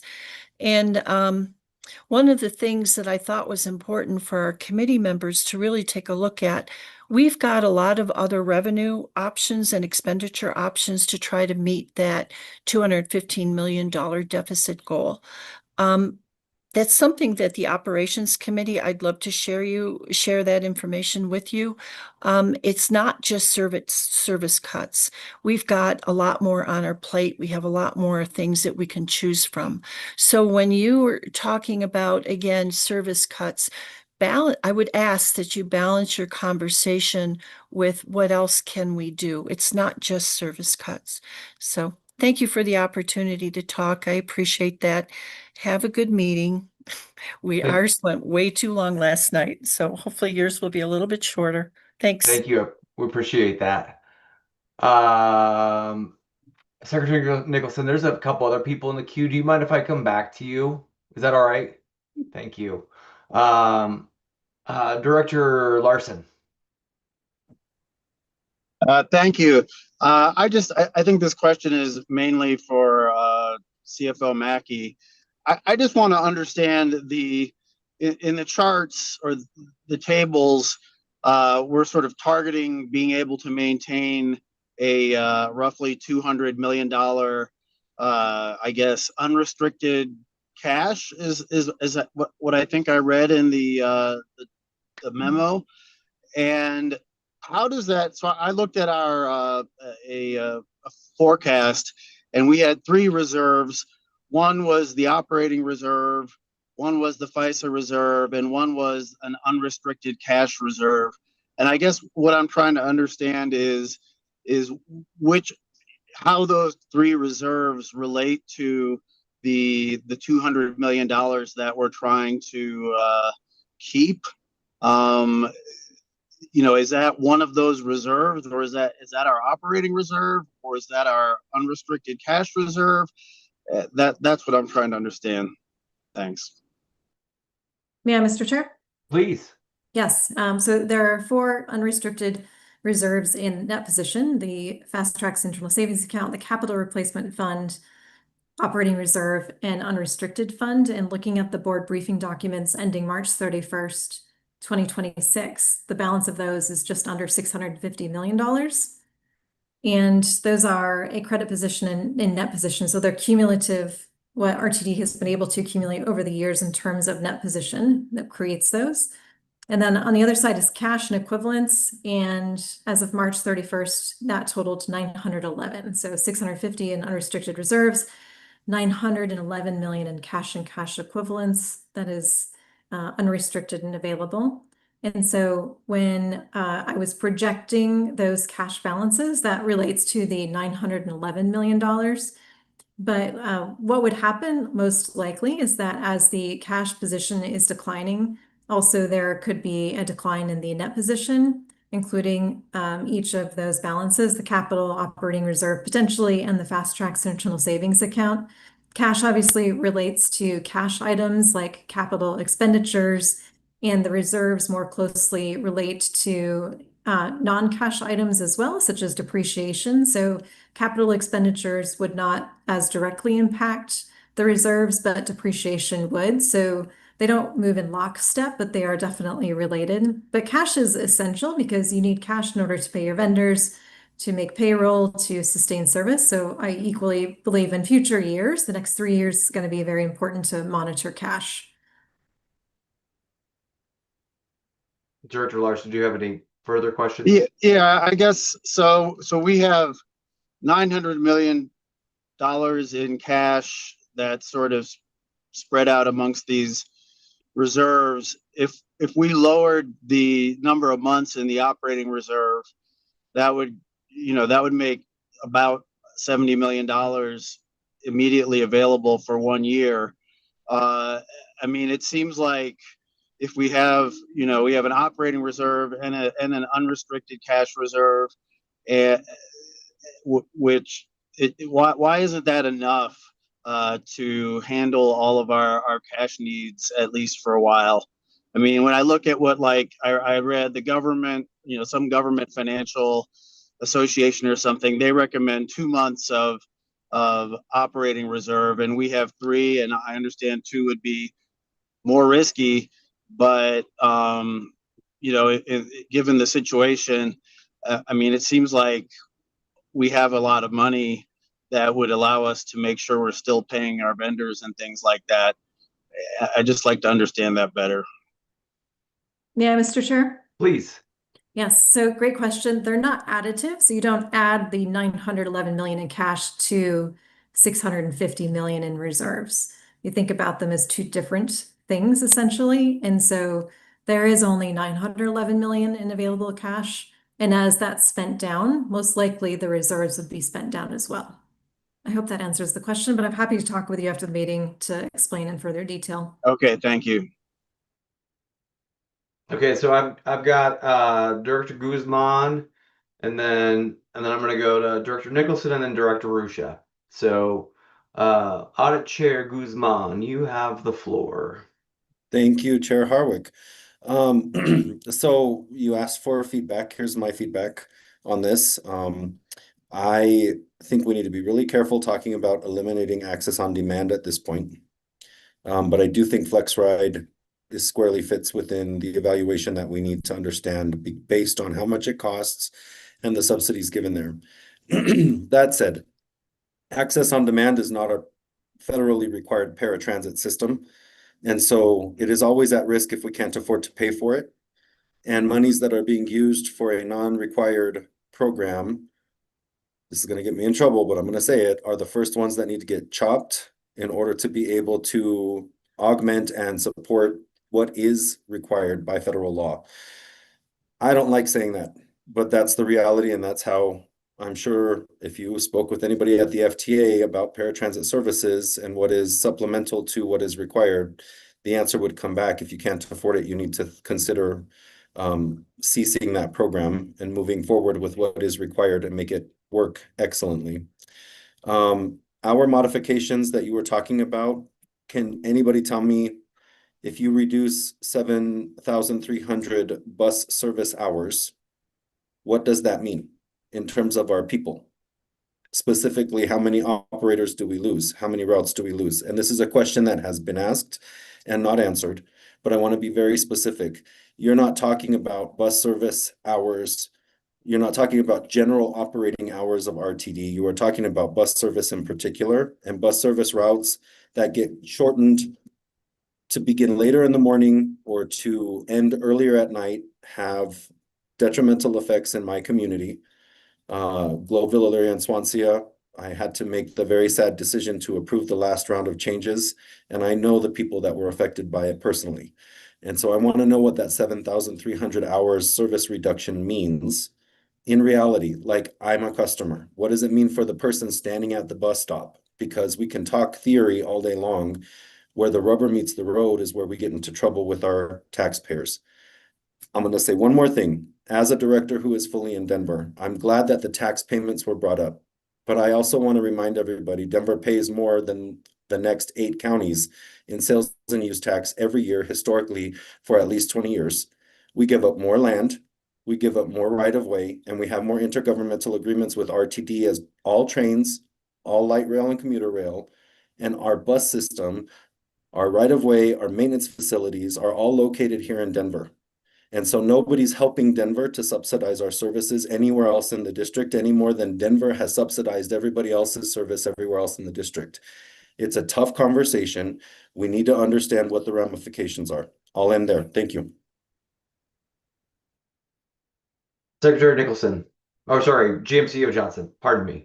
No worries. Thank you, Mr. Chair. I wanted to respond to Director Guzman's question. I don't believe he was on when I addressed this earlier with Director Rusha.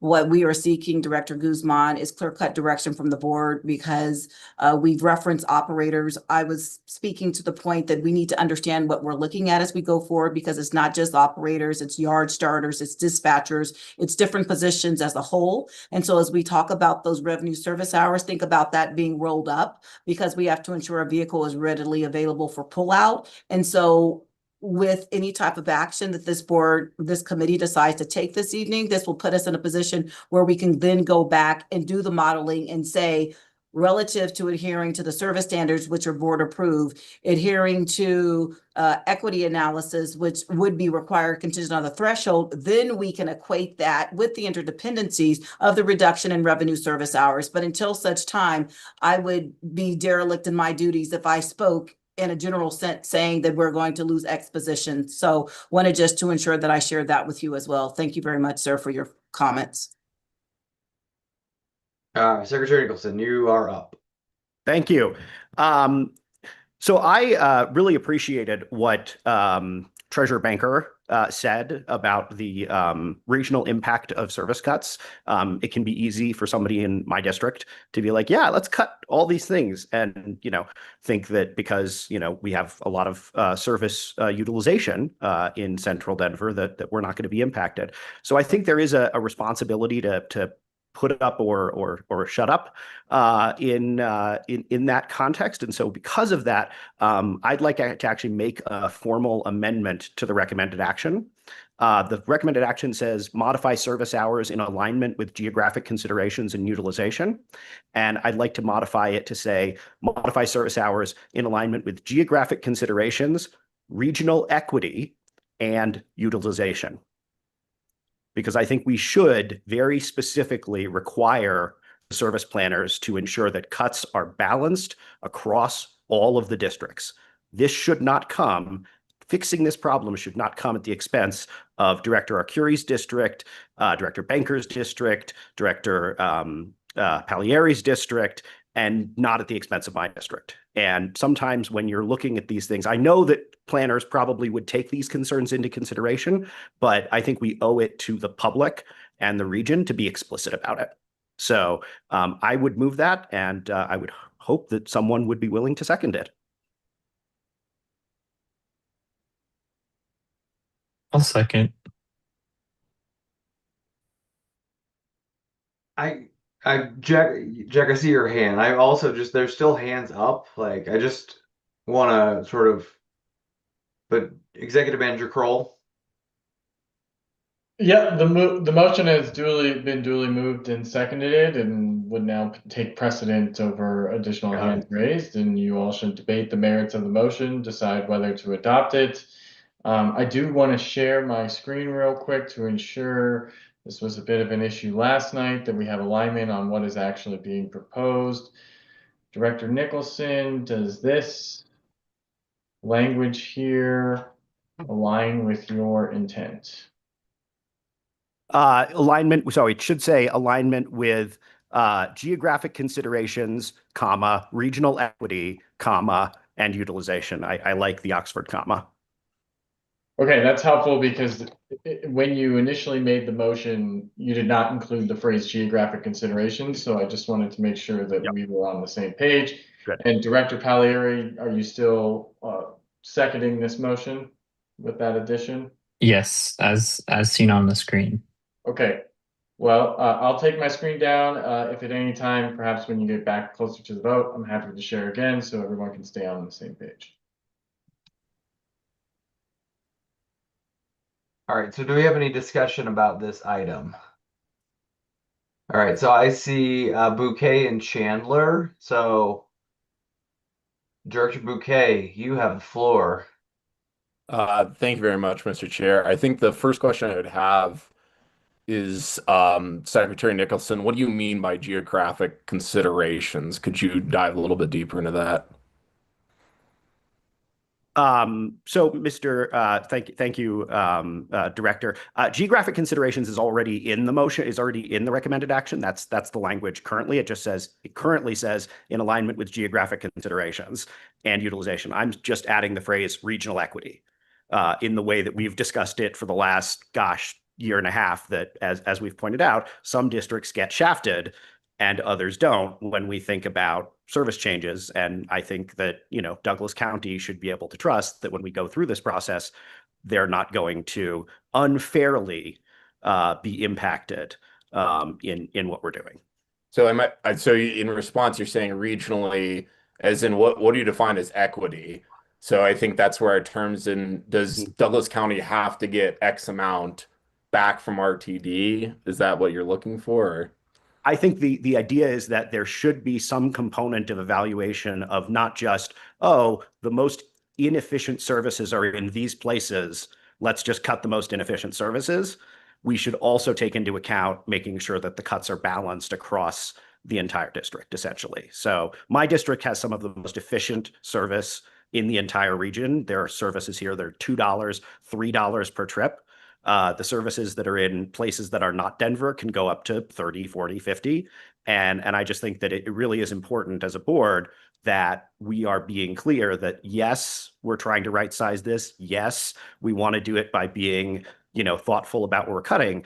But yes, we also recognize that, there has to be a really explicit balance being taken into consideration.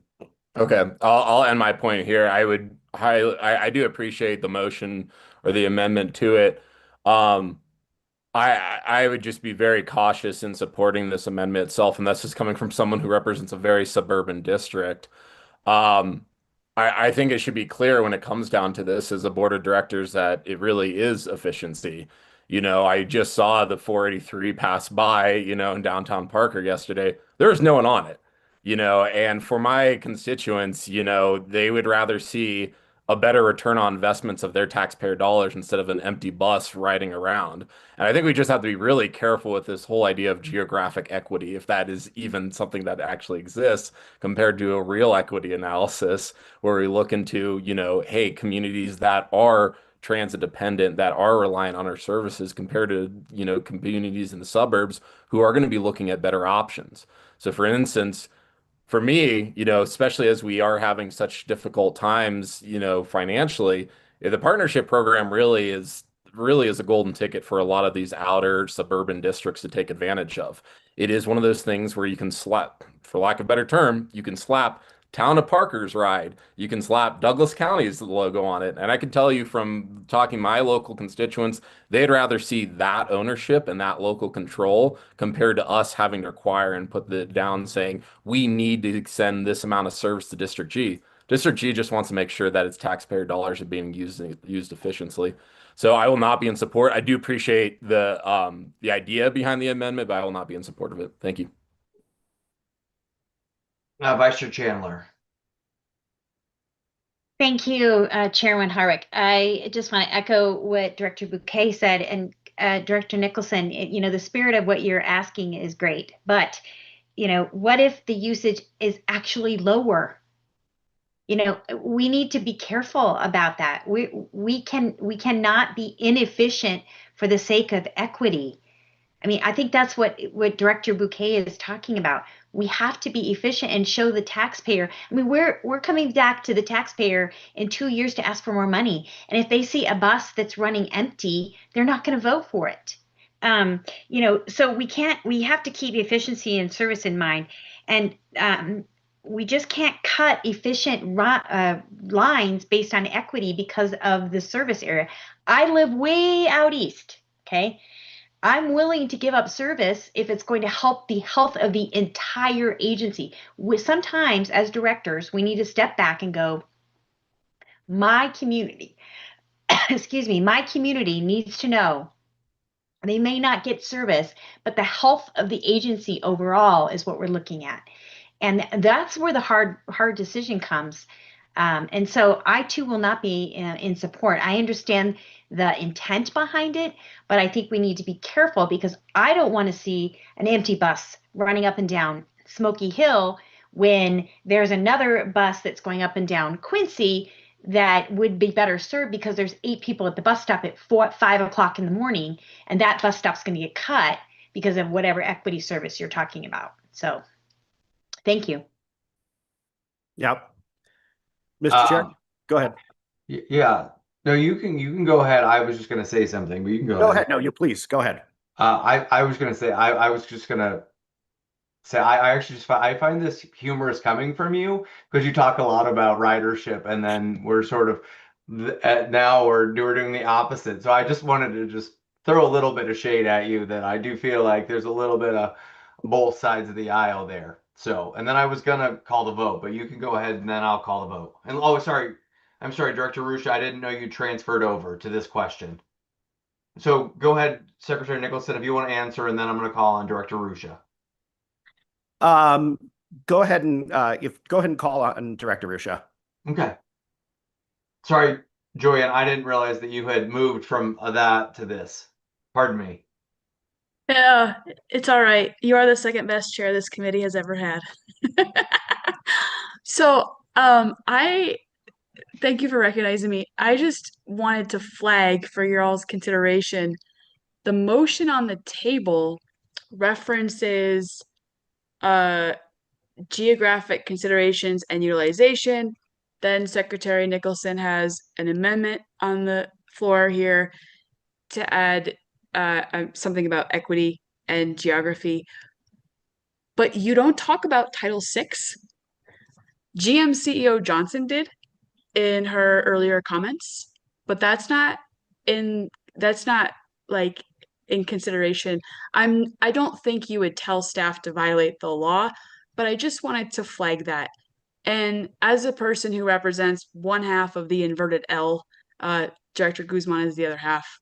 I get a little nervous when I hear directors say, that we need to shift resources away from lower income, high ridership, BIPOC communities towards more white affluent communities in the name of what is perceived as equity. But even if I removed the consideration of disproportionately impacted communities on ridership alone, I think this has been established that also this amendment goes against our own ridership goals. But anyway, I just wanted to ask us to be cautious about the language you're using. What people say might not be what folks hear. And then just, I wanted to point out, I think the obvious was that this is in direct contradiction with our service planning standards, but also our ridership goals. Thank you, sir. Director Arcuri, I see your hand. Do you have a question about the amendment, or is your question related to, okay, so I'll continue to have you hold there. Director Larson. Are you good, Director Larson? Okay. If nobody else has any more questions about this, I'm going to take a vote on the amendment. There are no votes, so I'm going to go through. Sorry. Okay. Sorry, my screen is not working right now.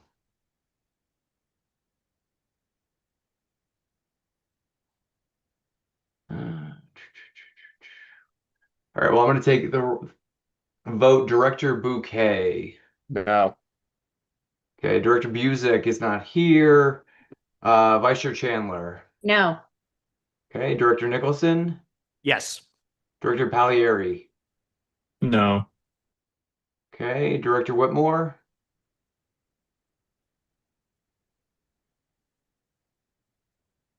Director Whitmore? I'm sorry, no. Okay. I am also a no. So we have 4 no's, one absence, and 1 yes. So this motion fails. Director Harwick, I counted 5 no's just for the Oh, record. sorry, 5 no's. Pardon me. I can't do math. I forgot to include myself. So now we will come back to the original. Director Arcuri.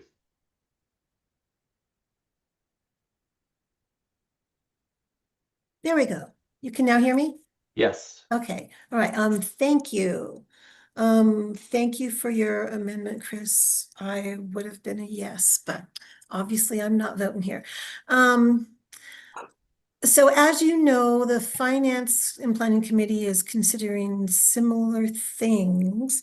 And when we start talking about how service cuts affect labor, I also just want to point out to this committee that the Finance and Planning Committee is also looking at other things that would affect labor. And CFO Mackey is always talking about how things are interrelated, which indeed they are.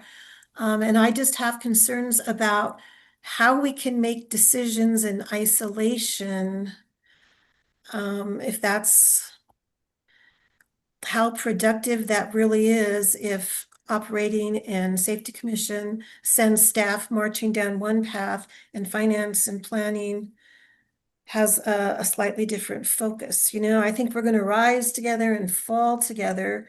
And I would just that we rather also do some work and analysis together before we get to the full board, because when we've got all 15 of us, I'm a little concerned. And Chair Harwick, I believe Chair Banker has spoken with you that the numbers that the Finance and Planning Committee are looking at are different because we're looking at things from a different perspective than you are. And I just kind of want to know how we're going to pull that all together to help us make the best decisions, because these are very difficult decisions. Thanks. Okay. I just want to make sure there was, okay, GM CEO Johnson. Oh, thank you, Mr. Chair. I don't want to get out in front of you if you were going to address, but I was No, I was letting you, I'm letting you go. I have a question. I was just sort of putting myself into line. Okay, well, thank you very kindly, Committee Chair Harwick, for the opportunity, and thank you, Finance and Planning Vice Chair Arcuri. Considering where we're situated as staff, we recognize clearly that our core business is transit service delivery. Everything this agency does is in support of transit service delivery.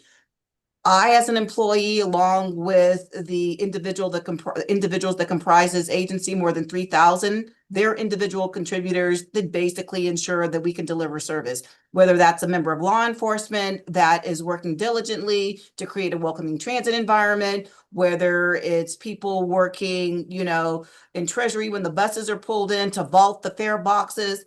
And then in the counting room, all of that is in support of RTD's core business function, which is transit service delivery. The reason I'm starting with that is to say, when we sought direction and I chiefly had a conversation with Chair O'Keefe, recognizing that we have two committees. The intent here is to get direction for those things that fall within the finance and planning auspices pursuant to the board operating guidelines as amended in April of 2025, in conjunction with the same description that applies to the Operations Safety and Security Committee. So coming together with the respective directions that we will yield from both committees, we as staff will then have that on the agenda at the full-fledged board meeting that can be deliberated so we can ensure that we have a path forward.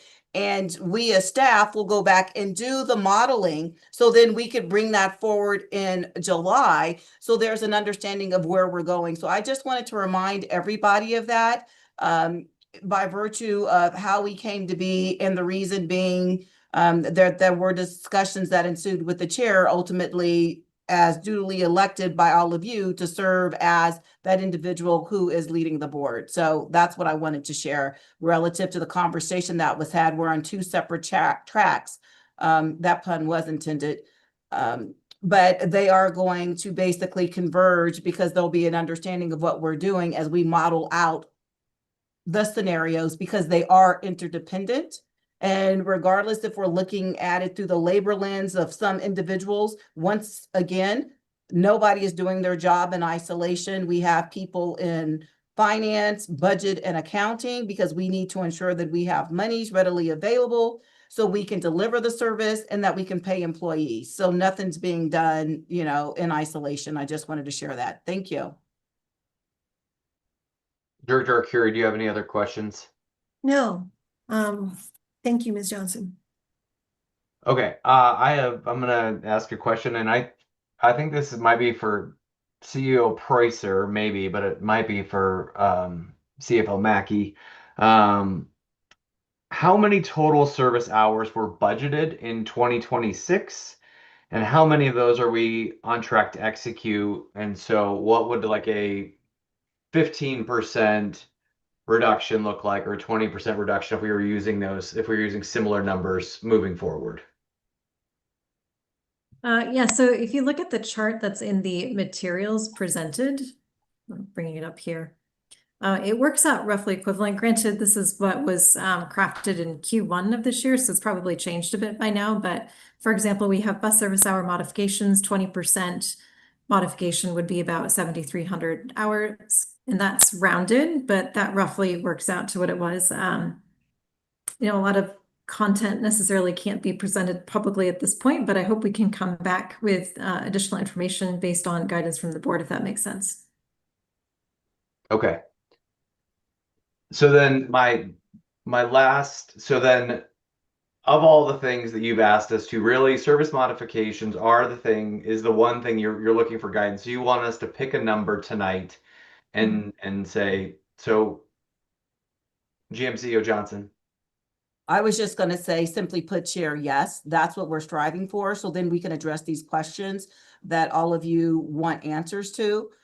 We want to ensure that we're being intentional and deliberate, and we can do as much modeling as possible, getting back to the impacts of people power, understanding just from a holistic vantage point, what might the network look like? Because quite naturally, we would put forward some, you know, examples of what routes would have lesser revenue service hours and what that might mean for connectivity and transfers.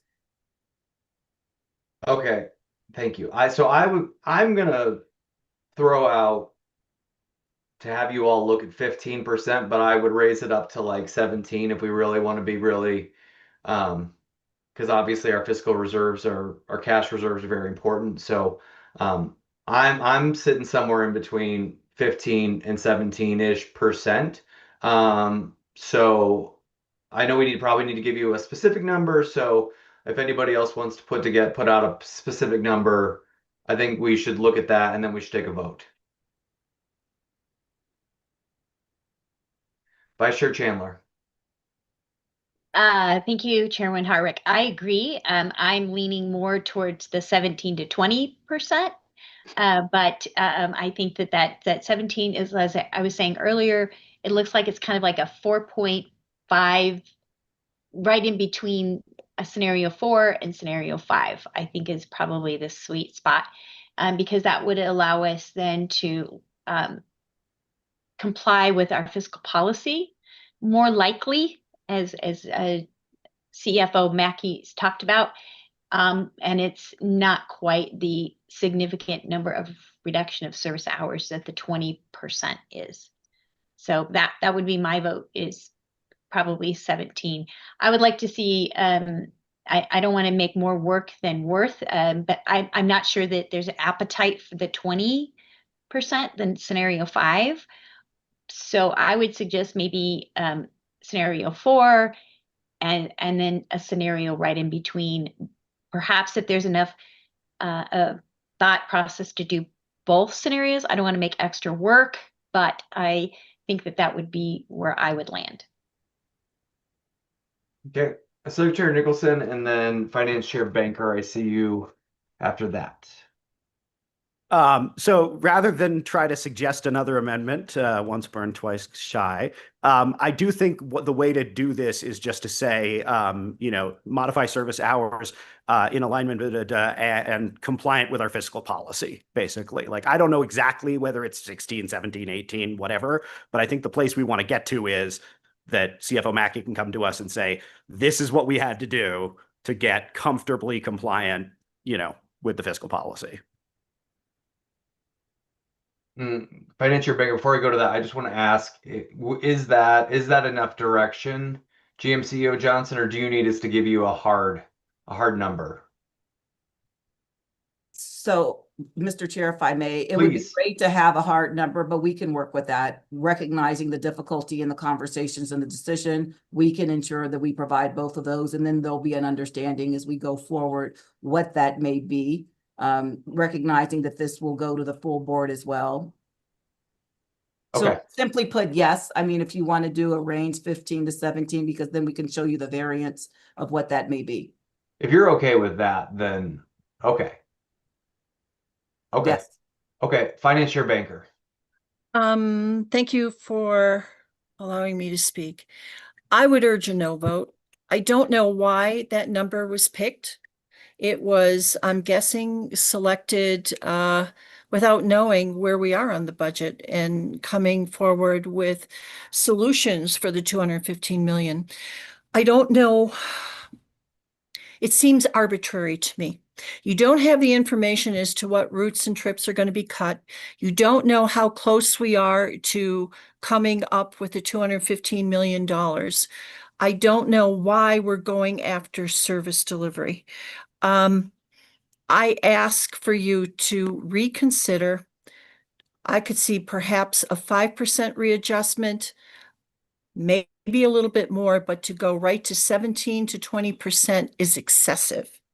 And I think you're going to be hearing quite a bit from our customers. So thanks for allowing me to speak and giving you my 2 cents. Director Bouquet. Thank you very much. I think we need to come to the hard reality, and I actually lean towards the heavier side with Director Chandler of 17 to 20%. I'm okay with 15 to 17. If we don't pass a ballot measure in 2028, I think this is a real conversation that we need to have, is that show what this actually is going to look like. And if we want healthy transit in the state of Colorado, and we want, these programs to continue to exist, I think this is really a message to say, hey, this is what it's going to look like at one extreme. I understand Director Banker's point there, but I think we just need to have a realistic reality of this is a long-term thing, and I would like it to be presented by staff looking at, hey, this is where 15 to 17 or 17 to 20 really looks like. I'm comfortable with either number. I'm agnostic, but I think it's a reality we actually have to come to peace with and present that to our potential taxpayers in the future of hey, this is what we do need to survive as an agency. So thank you. Okay. Secretary Nicholson and then Director Arcuri, and then I'm going to be done, and then we're going to take a vote. Thank you. So I actually have a question for CFO Mackey. I mentioned at the beginning of this that I think we need a phased approach. I think it's important to have to say we're hitting the right number.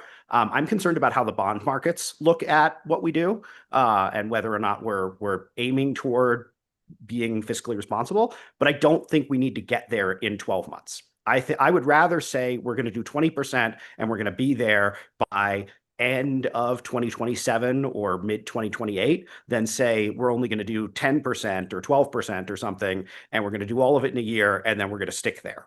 I think that the more we do this in a phased approach, the more we can change our minds as things like, oh, we're going to get a bunch of money from a bond measure, or sorry, a ballot measure, addresses the future. So I'm curious from CFO Mackey's perspective, like how much do we have to cut in 1 year, or how much could we phase this in over a period of time but also committing to the fact that we are going to cut 20%? May I, Mr. Chair? Please. Those are excellent comments. And I agree we need to be measured and slow in this because these are huge numbers, right? So, and a lot could change between now and then, right? There, could be favorability in refinancings that we're not counting. So I think we need to set down a path, but then adjust as we go and be nimble as we possibly can. But it's hard to be nimble with a large system like ours. So in that first row where it says description, for example, under scenario 4, 46 million service hour reductions, there's other, non-service related expenses that would relate to that. So for example, if we were to delay a year, it would be something larger than 46 million. I can't give you that exact number, but we would just basically look at the deficit amount, reduce it by, call it 50 million, maybe it's 60 million. Same thing with cash. So you simply just reduce the cash balance number by that amount for delaying a year. And we could take some baby steps in here. For example, I have been saying for a few months, let's watch to see what happens with the CTE funding. If we're able to use 44 million to sustain service, that helps us tremendously. But if we don't get that to sustain service, then maybe we, do something else after that once we learn that information. Yeah. I think understanding that slope of like, we're here now and it's going to go, down, and it's like, how fast is it going to go down? Do we go down quickly and then slow? I don't think I have a good conception of what that could look like. And I don't know that other board members necessarily have a good conception. I think that could be really helpful for our discussion at the board meeting to just get a feel for like how that drawdown actually works and when we would hit certain benchmarks and maybe different options for doing it quickly versus doing it more slowly and the fiscal impact of that. So that's sort of where I'm at. But yeah, I think we have to get to a point where you can sit down with those rating agencies and say, they are getting to a fiscally responsible. They're doing the thing that they need to retain, fiscal responsibility. Director Arcuri. You're muted. Thank you. I think I'm now unmuted.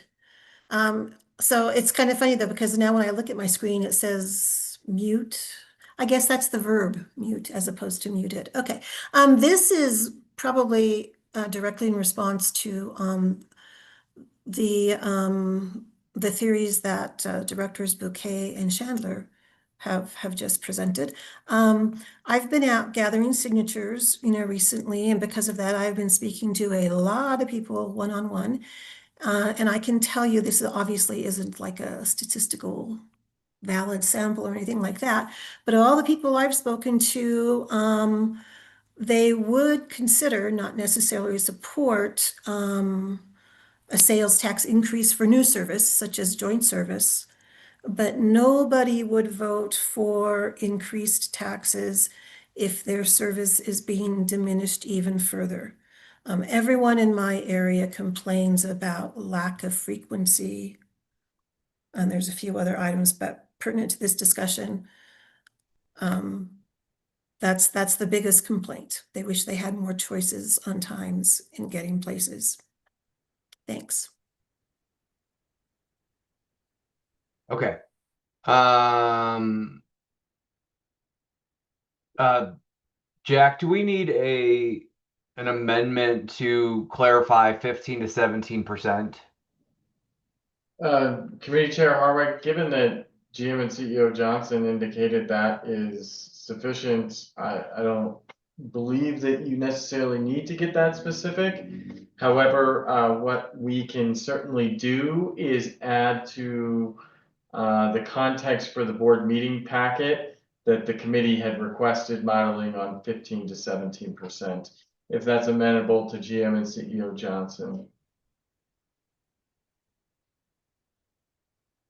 CEO Johnson. Yeah, thank you, Mr. Kroll. I just think memories can't be short. I would prefer to have it included in the recommended action, so there's no confusion about what it is as we go forward. So thank you very much for the opportunity to opine on that. Mr. Chair? If you're offering an amendment, yes. I think I've heard support for up to 20, and I would just feel bad bringing something to the board that just barely hit it sounds like from reading that table, 15 does not hit the fiscal policy. 17 probably hits the fiscal policy. 20 definitely hits the fiscal policy. As Chair O'Keefe said, we should have that large margin there for consideration at the board meeting. So I would be more comfortable saying 15 to 20 if that's not too much to ask of staff. 15 to 20? Yeah. So like 15, 17.5, and 20. Does that work? Is that okay, Ms. Mackey? I'm seeing a head nod, yes. I just want to clarify, just make sure I'm not misreading a head nod. Yes, thank you. Well, I was going to say, if I may, point of clarification, when we come back to you, the intent is to show you various routes, service hours, and things of the like. So we'll be doing that for all of these different scenarios. So from my perspective, recognizing that we're asking this of our service planning team, if we could provide some more specificity, you're saying 15 to 20. While we're talking about it from a financial impact, I'm thinking about staff that have to put these scenarios together as we look holistically at what needs to be done. So would appreciate some grace as it relates to any type of specificity that could be provided. Thank you. Executive Manager Kroll.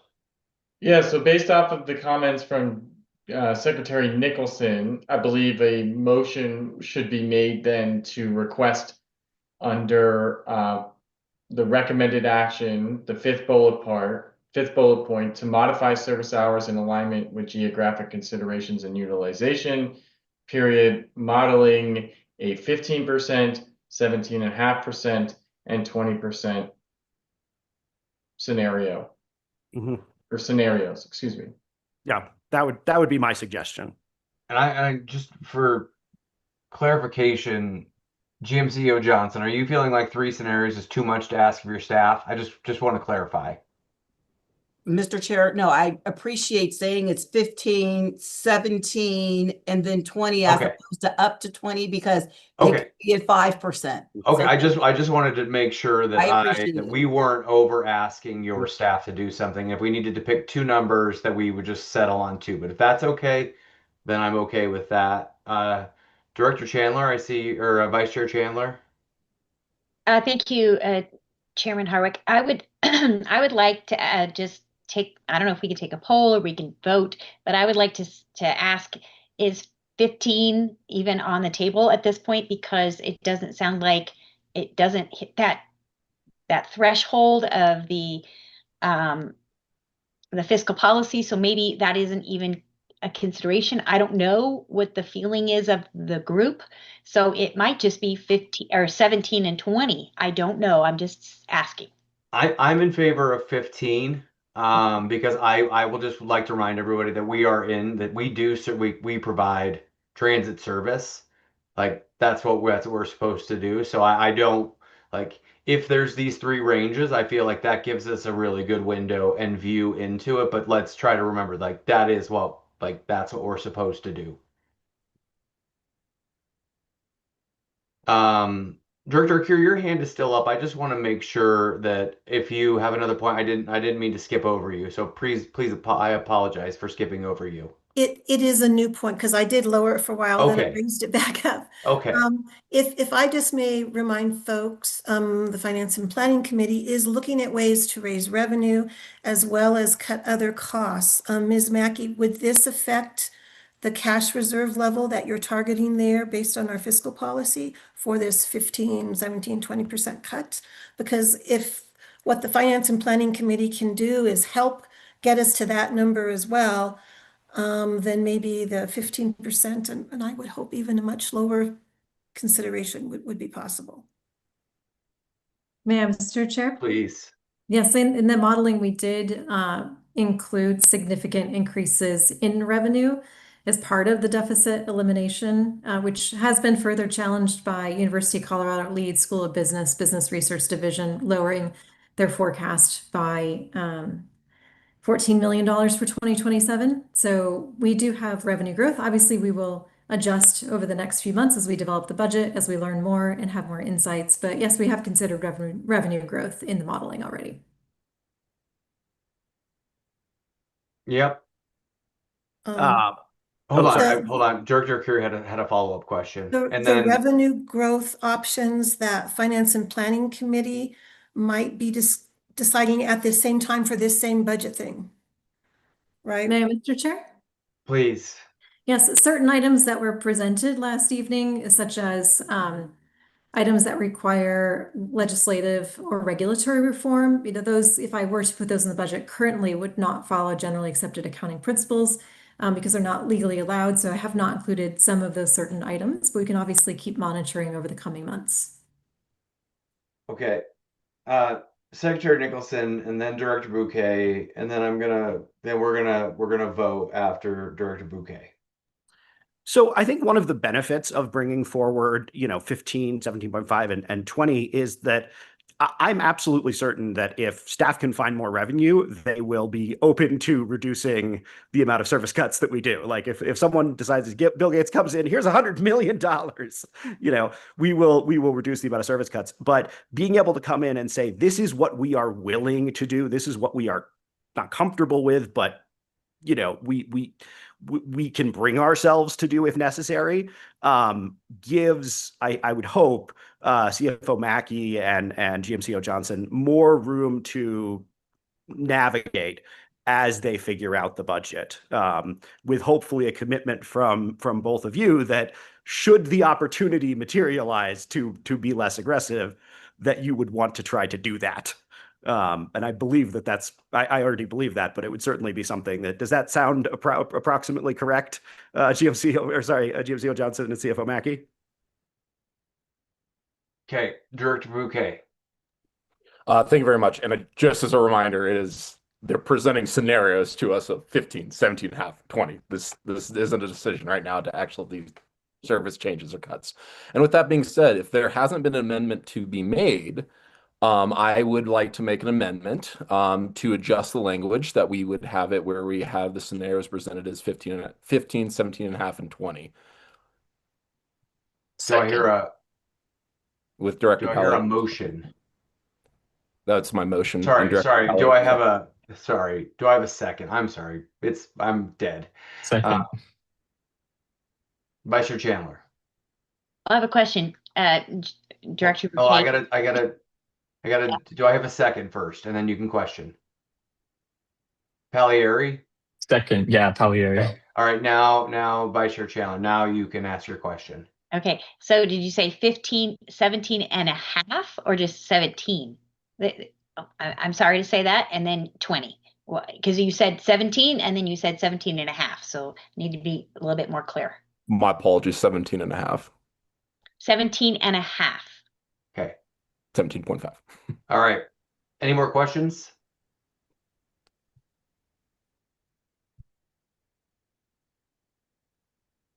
Jack, your screen popped up for a second, or somebody's screen popped up for a second. Okay, now I'm going to take a vote. Do I have any no? Director Harvard, sorry, I was trying to share my screen there, Yeah. and for whatever reason, it didn't share the right thing. So I Some just want to math make sure that equations we are popped up. clear on this. This is the motion by Bouquet. Yep. Okay.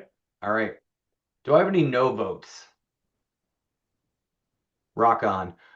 So I've got 6 yeses and 1 absent. And so we have 2 more items, but we are at Well, a. Chair Harwick, you still need to return to the main motion. Oh, yeah, sorry. Thank you. Sorry, now I'm going to return to the main motion and we will take a vote on the main motion. Do we have any no votes on the main motion? Okay, cool. No votes. That gives us 6 ayes, 1 absent. That motion passes. Rock on, everybody. You're great. We still do have 2 more items, but we also are at time. So I need to put some food in my body. So we're gonna do a 10-minute break or 11-minute break. We're gonna be back here at 7:45. Thanks.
Hey everybody, if you're back, can you turn on your screen just so I know if we've got a quorum again?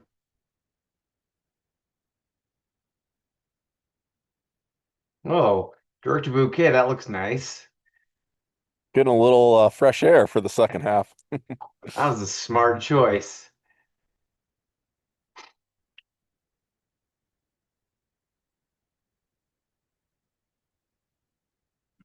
Director Nicholson, Director Chandler, are either of you back? Director Whitmore? How did they say it? I am so back. I think that's what it is. All right, okay, I've got a quorum again. Let's reconvene this meeting. Okay, let me find my place. Good grief. All right. My document is not thriving.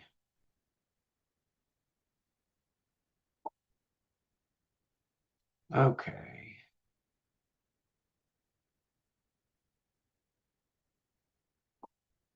All right, there we go. Second recommended action tonight, picking back up, for the Board of Directors to approve high volume event service to the Denver Broncos home football games during the 2026-2027 season.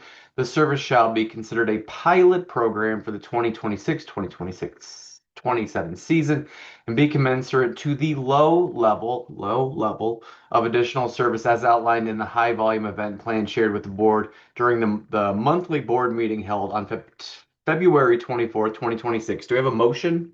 So move. Do I have a second? Second. All right, I've got Bouquet as our first, and I've got Director Chandler as our seconder. Now I would like to, I'm gonna introduce this discussion because this is something that is of an interest to myself, and it's also been an interest of Finance Chair Banker. Obviously, this came up in February, and it's just, and obviously, I recognize the timing on this is a little bit awkward. It's not lost on me. But I'm also very interested in trying to find ways that we can, really be sort of re-knit ourselves back into the community. And this is one of those ways that a lot of people have voiced their desire to have us back. I literally got stopped by somebody in the elevator today who said, "I need you to bring back the Broncos ride." So I was just, I mean, the timing on it was really interesting. Again, I do recognize there's some optics and there's some other issues around here, but I do think that this is something that is really great for the organization. That is a good way to show that we are trying to work in concert with the Broncos and other teams in the future or other events in the future. So, but again, this is a pilot. This will just be for this year. And now I'm going to hand it off to Executive Manager Kroll to share some insights from the board report and the associated materials. Great. Thank you, Committee Chair Harwick. And this is Jack Kroll, Executive Manager of the board office. Packet page 21, for all of you who might be following along, contains the board report for this item.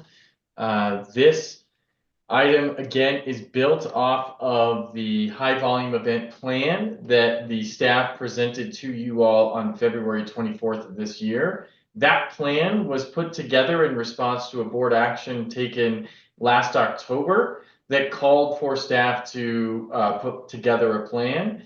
That plan, as you all may recall, had various different scenarios and various different venues to provide service. Directors Harwick and Banker obviously are putting forward this one as a very targeted service to Denver Bronco home football games. And it is on a pilot basis. At the end of the season, if this were to be approved, you all would, basically not have a commitment to providing this again unless you acted again in the future to provide these services. The chart here contains some information here at the bottom of packet page 21 that indicates some high-level information about additional resources that would be utilized. I'm going to go now to packet page 132, which provides further detail on the plan's components. You can see the row highlighted here indicates the additional number of rail operators, light rail vehicles, commuter rail vehicles, platform hours, revenue miles, additional bus capacity and rail capacity, the estimated number of bus operators, bus vehicles, bus platform hours, and annual cost. The annual cost of $1,608,567,000 is estimated based off an assumption of 11 Denver Bronco home football games. For those of you following along at home, that would be 2 preseason games, 8 regular season games, and 1 playoff game. For those of you who are students of the National Football League, you will know that the Denver Broncos could play anywhere from 0, we don't want that of course, to up to 3 home football games. So there could be some variance there in the total budget, given the number of games that are played. There's also some operational realities here that one of the Denver Broncos home football games is actually scheduled for Christmas Day this year. So there could be some, increased costs due to the game falling on a holiday. Heading back to packet page 22, a fiscal note was provided on this that indicated the potential revenue from this service. That revenue is estimated at $497,855. It should be noted, however, that this revenue number assumes full utilization of the additional rail and bus capacity. So additional rail capacity as outlined in the plan is 6,500. Additional bus capacity is around 3,800. Again, this revenue number assumes for each home game, all of that additional capacity is utilized, which may or may not be the case, obviously, when and if this service were to come to fruition. But that number is built off of an aggregated number that was included in the high volume event plan. It also assumes for these events that this plan assumes the events will be sold out. 5% of people traveling to the game will utilize bus services, and 8% of people traveling to the game will utilize rail services. The final set of information I want to make sure is very clear to the board as you contemplate this proposal is that any service provided must be compliant with FTA administration regulations, meaning there will not be a special fare paid for these services.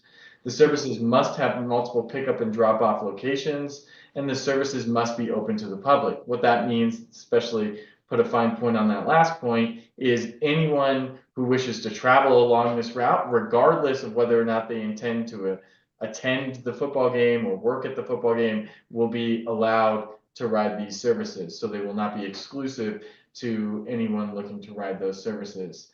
And I guess I should say one more final point here. For 2 preseason games occurring before the September 2026 service change, volunteer staff would need to be requested for this. But if the board adopts it, the way the recommended action is structured is that it would be included in the September 2026 service change. And with that, I would be happy to turn the floor back over to you, Chair Harwick.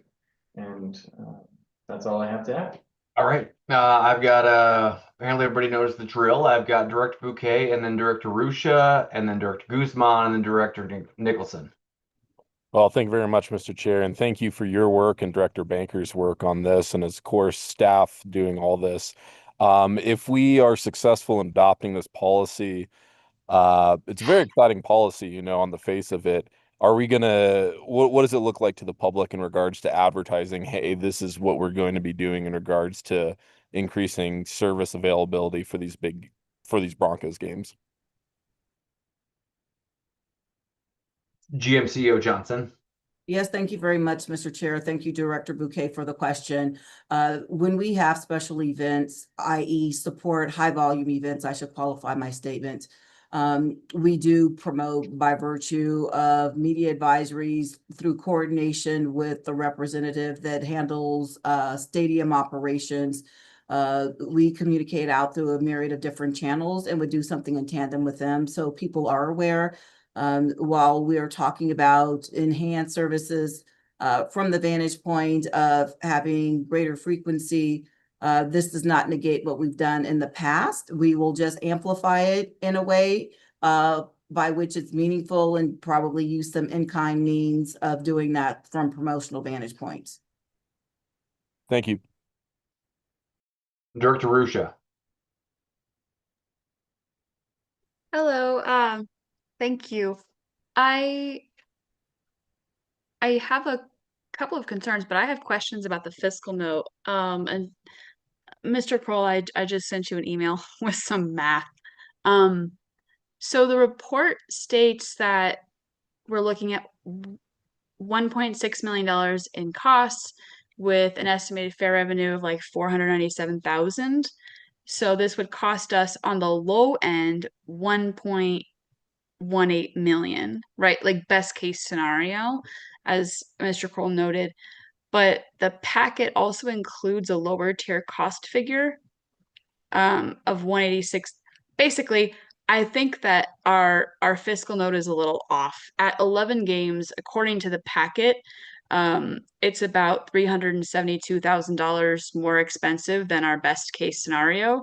But all in, assuming like full utilization 50 or 25, like the range, it looks like our cost is like 1.56 million to 1.93 million. Like we're looking at almost $2 million if we end up doing 11 games with lower utilization. And then if we do playoff games, that goes up to 2.3 million if we don't get the utilization we're expecting.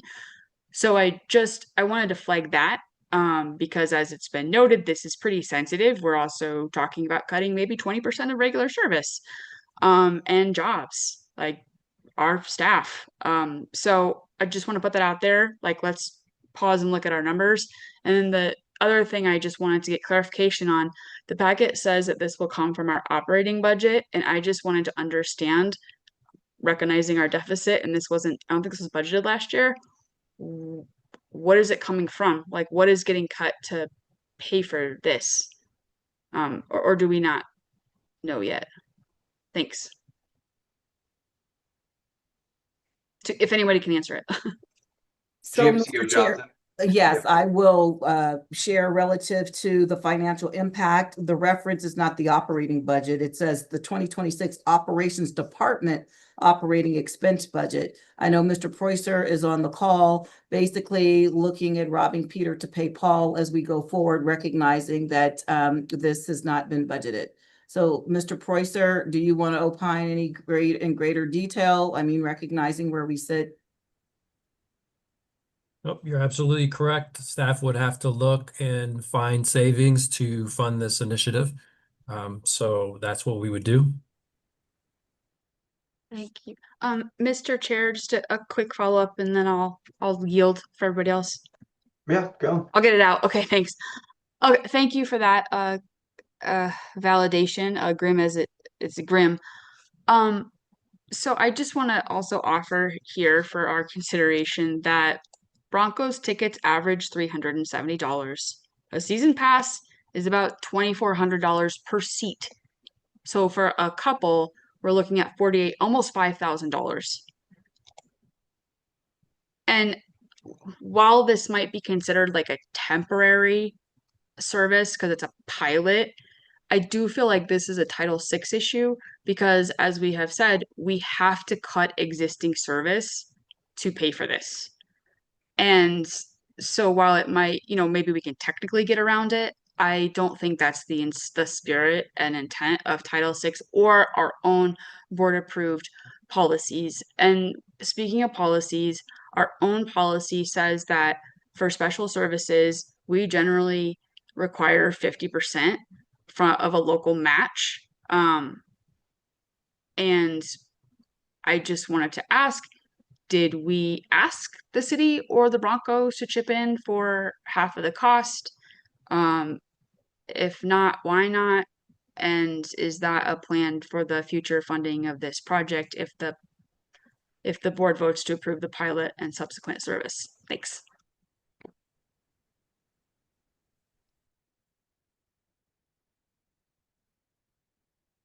I can say that I haven't asked, but it is something that I'm trying to figure out how to maneuver forward because I would like to figure out how we can fund this in an appropriate manner.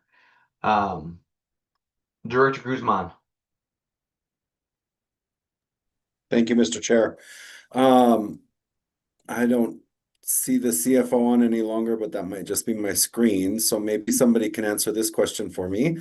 The 2026 Operations Department operating expense budget was the same budget we were talking about being better than what we budgeted so far this year 3 months ago. And now we're looking at it again for another service. So that robbing Peter to pay Paul is not lost on me. I think that's really important because we are so early in the year with our financials. We don't know where that budget's actually going to land. So this is definitely spending money on something we don't know if we have money to pay for, which may be a violation of Colorado's budgeting laws. Certainly not appropriate to do this. That's one thing. I'd like clarification around that at some point from somebody.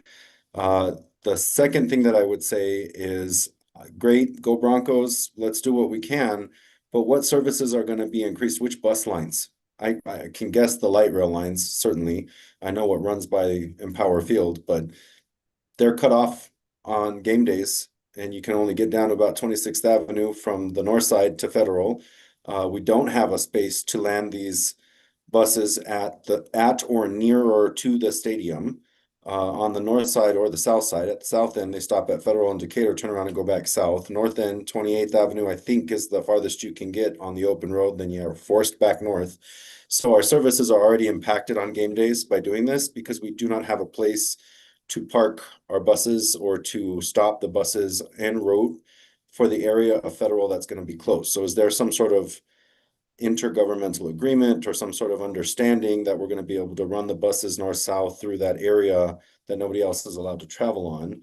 I'd like to understand what that operational piece looks like because it definitely will have an impact on how successful this program will be. Finally, bring back the Broncos ride. No, we are doing special services, and I think we need to be very careful about how we talk about this.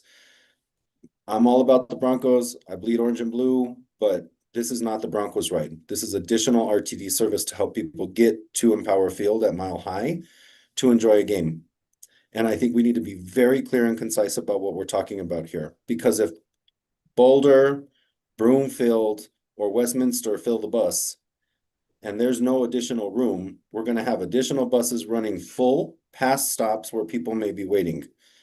And I just wonder what the optics would look like for the public who's waiting to get to work, trying to get to church, trying to get wherever they're going on a game day, if that's what they're seeing, and what the potential repercussion to the agency's already fragile image is. So I guess I'll end there. If anybody has any answers to them, great. If not, then we should probably consider that. GMCO Johnson. Yes, thank you very kindly, Mr. Chair. So in reference to the response to your first question, the operations department operating budget, that is the same source that was utilized for the non-budgeted items that have come before the board previously, keeping in mind that the vast majority of our budget does rest within operations because our core business is service delivery. That would be a likely place of which we would look. Secondly, to your point about Federal and Decatur, there is no specialized routing or detours when the throughput was limited with the city and county of Denver as it relates to TNC drop-offs and things of the like. We had met with the city and county of Denver. Nothing has changed in relationship to this going forward because it's about the throughput. So it will be going to Federal and Decatur, as you indicated, quite naturally. That is the closest, I would say, hub that we have, and that would be utilized going forward. What we're seeing here, as you indicated, by virtue of the great work that staff did relative to high volume events, is that we're looking just to provide additional services. And you are absolutely correct. There is no specialized bus route that's coming from different areas relative to where we are and what we're doing pursuant to the report that was put together. Thank you. May I follow up, Mr. Chair? Yeah, for sure. Thank you. So that being said, here's my concern. This is living in this district. This is growing up with the Broncos playing down the street or up the street, depending on where I was at the time. Federal and Decatur is a hub south of the stadium, but no cars get past 26th or 28th Avenue. I can't remember. I know it when I'm driving down Federal from the north end. Not even buses, as far as I know, because the routes are interrupted and therefore there's no arrival point from the north end after a certain hour on game days. So if you're not going down there early enough to be able to tailgate, you are potentially not getting a ride down most of the north end of Federal. That's the 31, okay? So the other part of this is we're saying we're going to increase it, but what routes are we increasing? Are we increasing routes that are running from Federal and Decatur because that's the nearest stop? So what does that mean? Does that mean the 32, the 20, the 15? Because people, I think the expectation is, want to be able to get to the stadium from further out. The Flatiron Flyer is not going to Federal and Decatur. The Flatiron Flyer is going to go on its regular route, and then people are going to have to transfer and get down to the stadium. If that's what's expected here, that's great. But if we're increasing Flatiron Flyer costs versus a regular 40-passenger bus on Federal or on 32nd Avenue or on Colfax, then this is what I'm trying to understand, because it's not as simple as just saying we're going to pull $1.5 million plus from the operating expenses to run this. And I have one last question. I just want to make sure for clarification I understand this correctly. When you say volunteers will be needed, I am under the assumption that means volunteer operators will be taken through the CBA agreement. We're not asking people to volunteer their time, skill, and talent for free to do these services and not get paid. Mr. Chair, if I may, I'll answer the latter part of the question. I see Mr. Preuster is online. I was trying to find out, sorry, let me answer the question. What we mean by the term volunteers is that here at this organization, we do not mandate overtime. Hence, people are volunteering to take an additional shift. They will be compensated at whatever rate in which they are being paid, because it varies by years of seniority and things of the like as we move forward. Further to the point, I will yield the floor to Mr. Preuster. I believe in the high volume event plan, it does call out the specific routes, and I just can't find it at this time. So with that, Mr. Preuster, I yield the floor to you. Yeah, thank you very much. Just in general, the service would start approximately 2 hours before game time. The buses themselves would also operate, about 45 minutes after game time. And of course, the rail service would end like it normally does, about an hour, hour and a half once the stadium's cleared. The Bronco ride itself at the low level does provide access from approximately 18 different locations across the service district. I'm not going to read through all of those, but it ranges from 40th and Airport to Federal Shuttle to Longmont 23rd and Main, all the way to Wagon Road as an example. But that is all utilizing about 92 buses, for that inbound and outbound service in support of the Broncos games. So hopefully, as General Manager CEO Johnson mentioned, there are additional details and various parts of the plan that everybody can go and revisit. But hopefully that high-level overview is helpful to just demonstrate where we would be providing access from. Thank you, CEO Preuster. Secretary Nicholson, and then Finance Chair Banker, and then Director Ruscha. Yeah, so I read the packet item, and admittedly not like close reading, but I couldn't find the list of or the map of all the places where this would be running from. And like just how many different, how it sounded like you said 40 just a second ago, but maybe I misunderstood that. How many locations and which locations is this going to be running from, and where do we intend it to stop? That's the thing I didn't understand. Yeah, just to clarify, when I said 40, that was just how long the approximate duration that the buses would be operating post-game. The actual locations that would bring folks in with limited stops was about 18. And, that includes our park and rides and other locations. When I mentioned Federal Shuttle as an example, that would be from Lincoln High School. Is that in the packet? Does that help? Well, I was just wondering. There is a section around park and rides that identifies all of those locations, and this is a subset of those locations for the Broncos ride. But we can certainly share that after the meeting as well, if you're interested in looking at that. So just for point of clarification, if I may, Mr. Chair, if you go to packets page 34, it talks about proposed park and ride locations.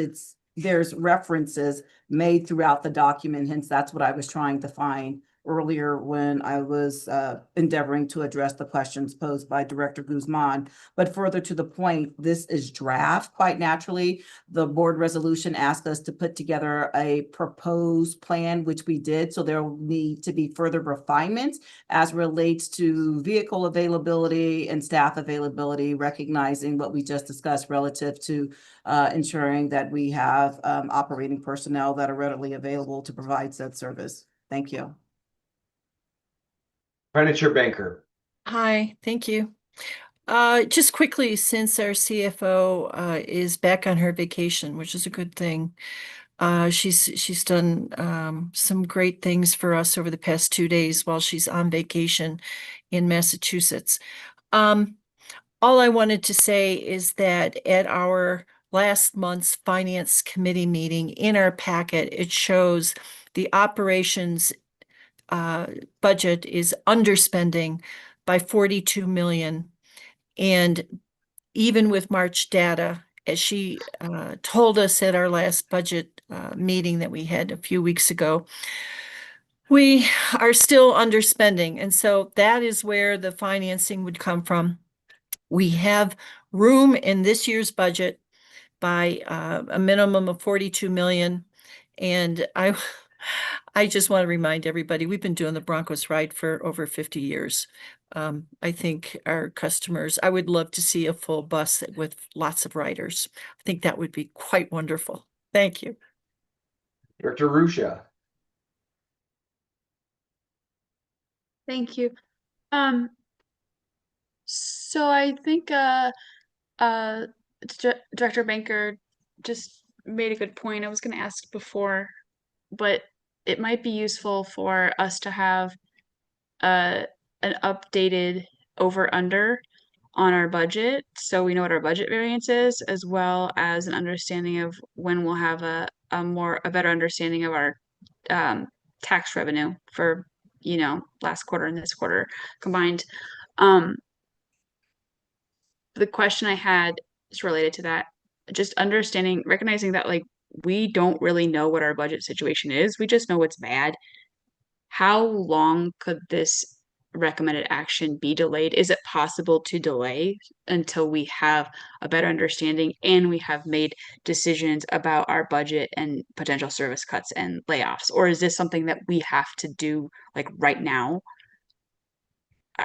That's a question for, I think, staff, because I don't know the internal logistics of how this would be planned, and what your timeline would be. CEO Preuser. I think General Manager CEO Johnson had her hand up first. I will start and I'll yield the floor. Quite naturally, when Mr. Kroll was presenting the item and he made reference to volunteers, if in fact a decision was delayed, this wouldn't be incorporated into the September service change. Hence, we would have to rely on people volunteering to take overtime and make decisions accordingly. That's what I was going to add. And then basically Chief Operating Officer Preußer raised his hand, so he could amplify, supplement, correct as appropriate. Thanks. Yep, no, that's exactly what I was going to say. All right, Secretary Nicholson, I'm going to have you be our last. Oh, sorry, Executive Manager Kroll. I just want to speak to two things that Director Rusha asked regarding the financial performance update. There is one scheduled for the Finance and Planning Committee at next month's meeting. And the monthly sales and use tax receipts are always available in the board briefing documents that are published typically the Friday before the monthly board meeting. And I believe we have data there through March of this year.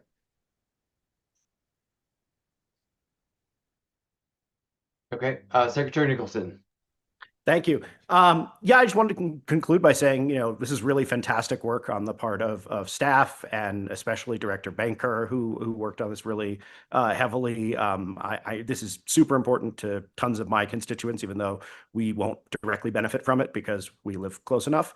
But I think this is really great. Thank you to COO Preußer. Thank you to all of the staff that worked on this. It was really impressive document, and I think it's going to be a great plan moving forward. So yeah, phenomenal. Okay. I'm now going to take a vote on this. Are there any no votes? All right. With there being no votes and 6 ayes, that gives us 6 yeses and 1 absent. We are now going to move on to our our only and final discussion item tonight. And I would like to ask Patrick Preußer, COO, and Jesse Carter, Director of Service Planning and Scheduling, to present this item to the committee. All right. Yeah. Yeah, thank you very much, Chair Harwick. So this is the September 2026 service change recommendation for discussion today. Of course, this will return to the committee on July 15th for a recommended action and then proceed to the full board on July 28th. These recommendations represent a balanced approach to strengthening RTD's network. The proposal improves reliability, expands access to key destination, restores and enhances service where demand supports investment, and strategically reallocates resources from underperforming services to areas of greater customer need. The recommendations are designed to be cost neutral while supporting RTD's commitment to customer excellence and long-term system sustainability. The proposal reflects observed utilization trends, operational performance data, stakeholder and customer feedback, lessons learned from recent construction activities, and direct input received from board members and communities throughout the district. Several proposed enhancements are supported through the Clean Transit Enterprise grant funding and advance the goals of the system optimization plan.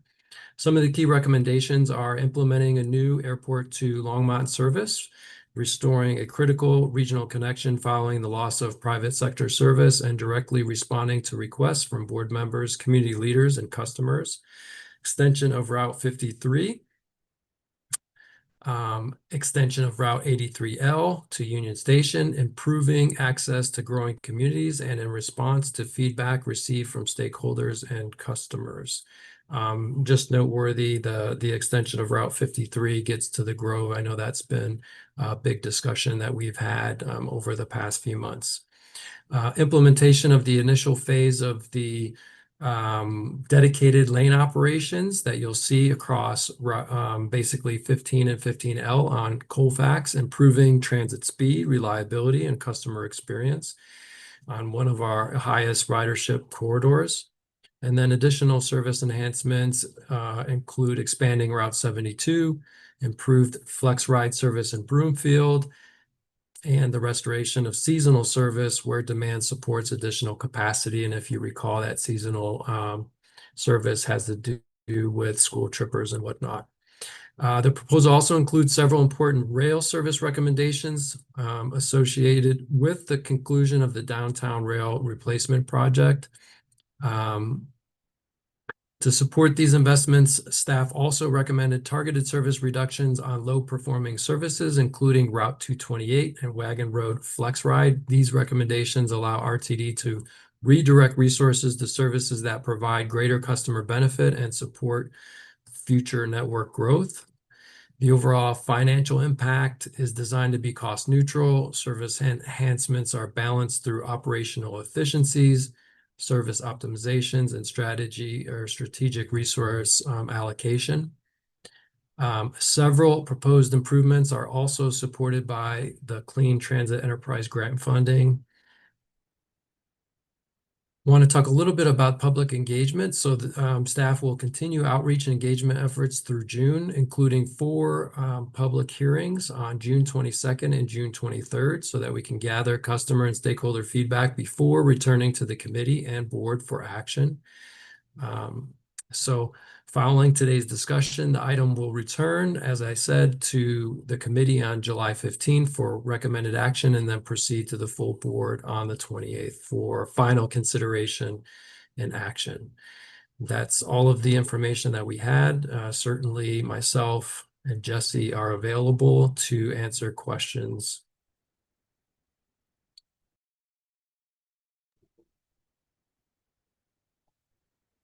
Oh, Secretary Nicholson, you beat me. You're welcome. You're welcome to go first, Mr. Chair. No, you go ahead. It's fine. I wouldn't want to break your streak tonight. Well, so COO Preußer, first off, really fantastic work on this. I know that you and the service planning team and senior staff have been working on these updates for a long time. It's phenomenal when we can make meaningful service improvements at zero cost, and recognizing that they do come with trade-offs. My district, the 10, is no longer going to go to Union Station because it's going to be redirected to Decatur Federal in order to facilitate that. But it will allow still for people to connect close by, and you'll have to change your patterns, but it's good for us to be willing to make modifications to what we do. I think that we had some comments raising the 228 changes. The thing that I noted and have mentioned to a number of people is that we have a number of partnership program services that are operating at like $10 per trip. The 228's operating at like $30 per trip. I think there's an opportunity here for staff to work with the cities of Superior and Broomfield and Louisville and the county to see if there is a partnership style program that might better serve than some of the Flex Ride services that are being addressed here. I actually took that Flex Ride recently, and it's like, wow, this is really expensive for what it is. So I appreciate what staff is doing here. I think this is the right approach. I think you guys are doing phenomenal work, and I am super excited about the 83 coming to downtown and to Union Station. It's going to be a real connection for people to get from Cherry Creek to Union Station for the first time ever. So that's huge. Thank you. Definitely appreciate the feedback, Director Nicholson. I want to really just recognize and commend the Director of Service Planning and Scheduling, Jesse Carter, through his leadership, his team. They have a lot of work that is underway and that they're doing, and they really pulled together to provide the service package that we have in front. And I do want to acknowledge there's always room for continuous improvement, especially when it comes to communication with key stakeholders. So we certainly want to do the best we possibly can, and I know we can do better when it comes to communication, and then we will collaborate and do some problem solving and some brainstorming on what's possible as it pertains to service. We do want to make sure we're providing the best or the highest quality service that we can to stakeholders across the region.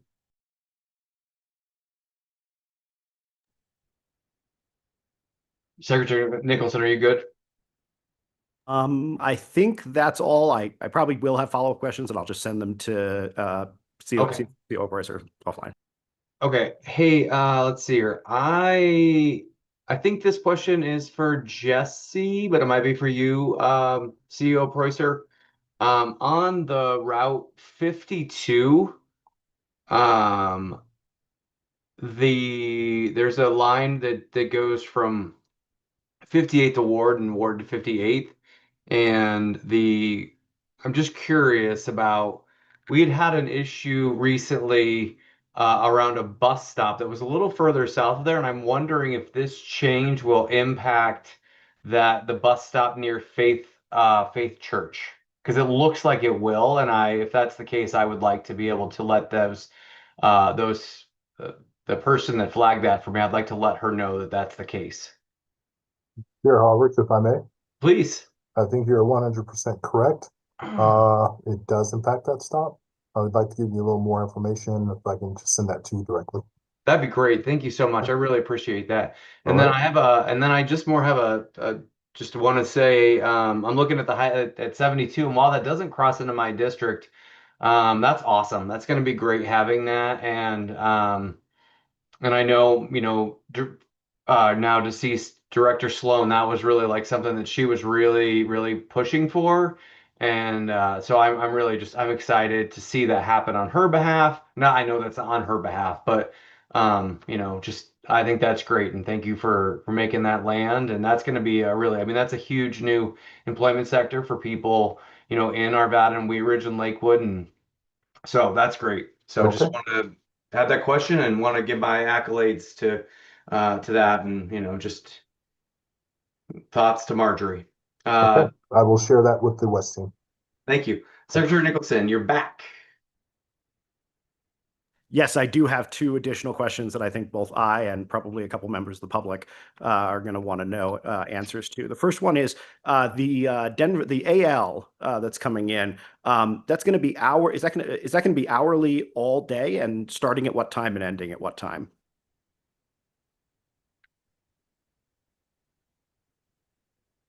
And then I have one more. Chair Harwick, if I may. Please.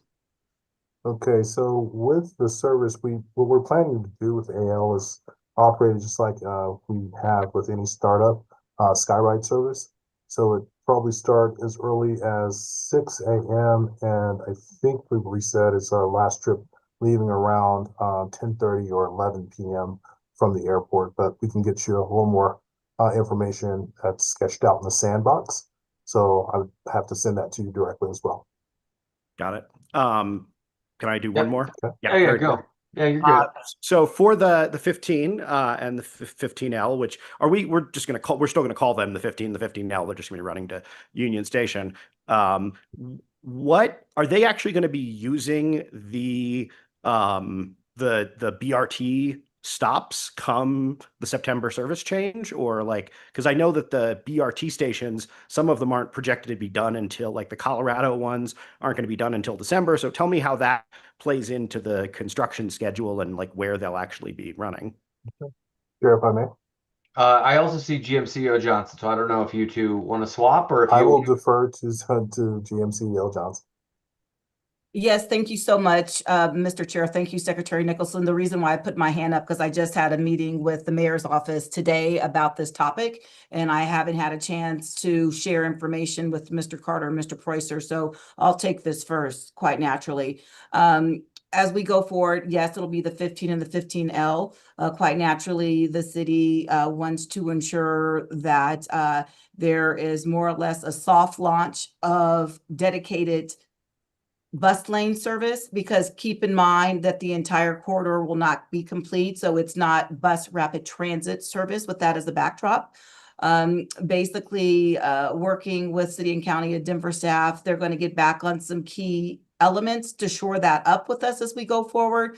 But we do have that included in our service change, and just wanted to specify that because there may be some additional tweaks that need to be made contingent upon the meeting that I had today. So I just wanted to preface that going forward, whereby we're looking at 10, 15-minute headways in some areas, as we don't want, when I say we, I would say the city and county don't want to have that just sitting idle as we go forward. But I just wanted to shape the response, but now I'll yield the floor. recognizing that there could be some minor nuance changes going forward in light of the meeting that we had today. Thank you. Mr. Carter?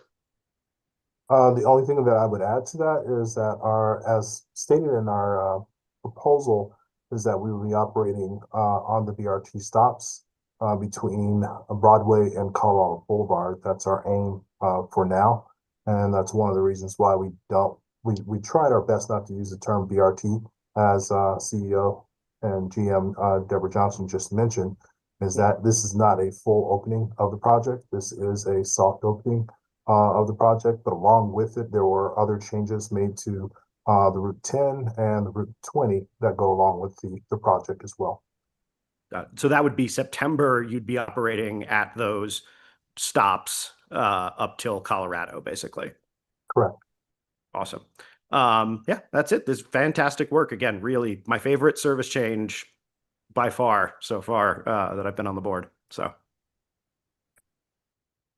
Okay. Now we are done there. Are there any other matters to discuss? Nope. As a reminder, the next Operations Safety and Security Committee meeting is scheduled for Wednesday, July 15th, during which we will act on both the September 2026 Service Change Title VI Equity Analysis and the September 2026 Service Changes. We are also set to discuss a microtransit contract, the fare evasion warning policy, and bus stop partnerships. Everyone, thank you so much for your time. I'm going to adjourn this meeting at 8:31 p.m. See you all soon.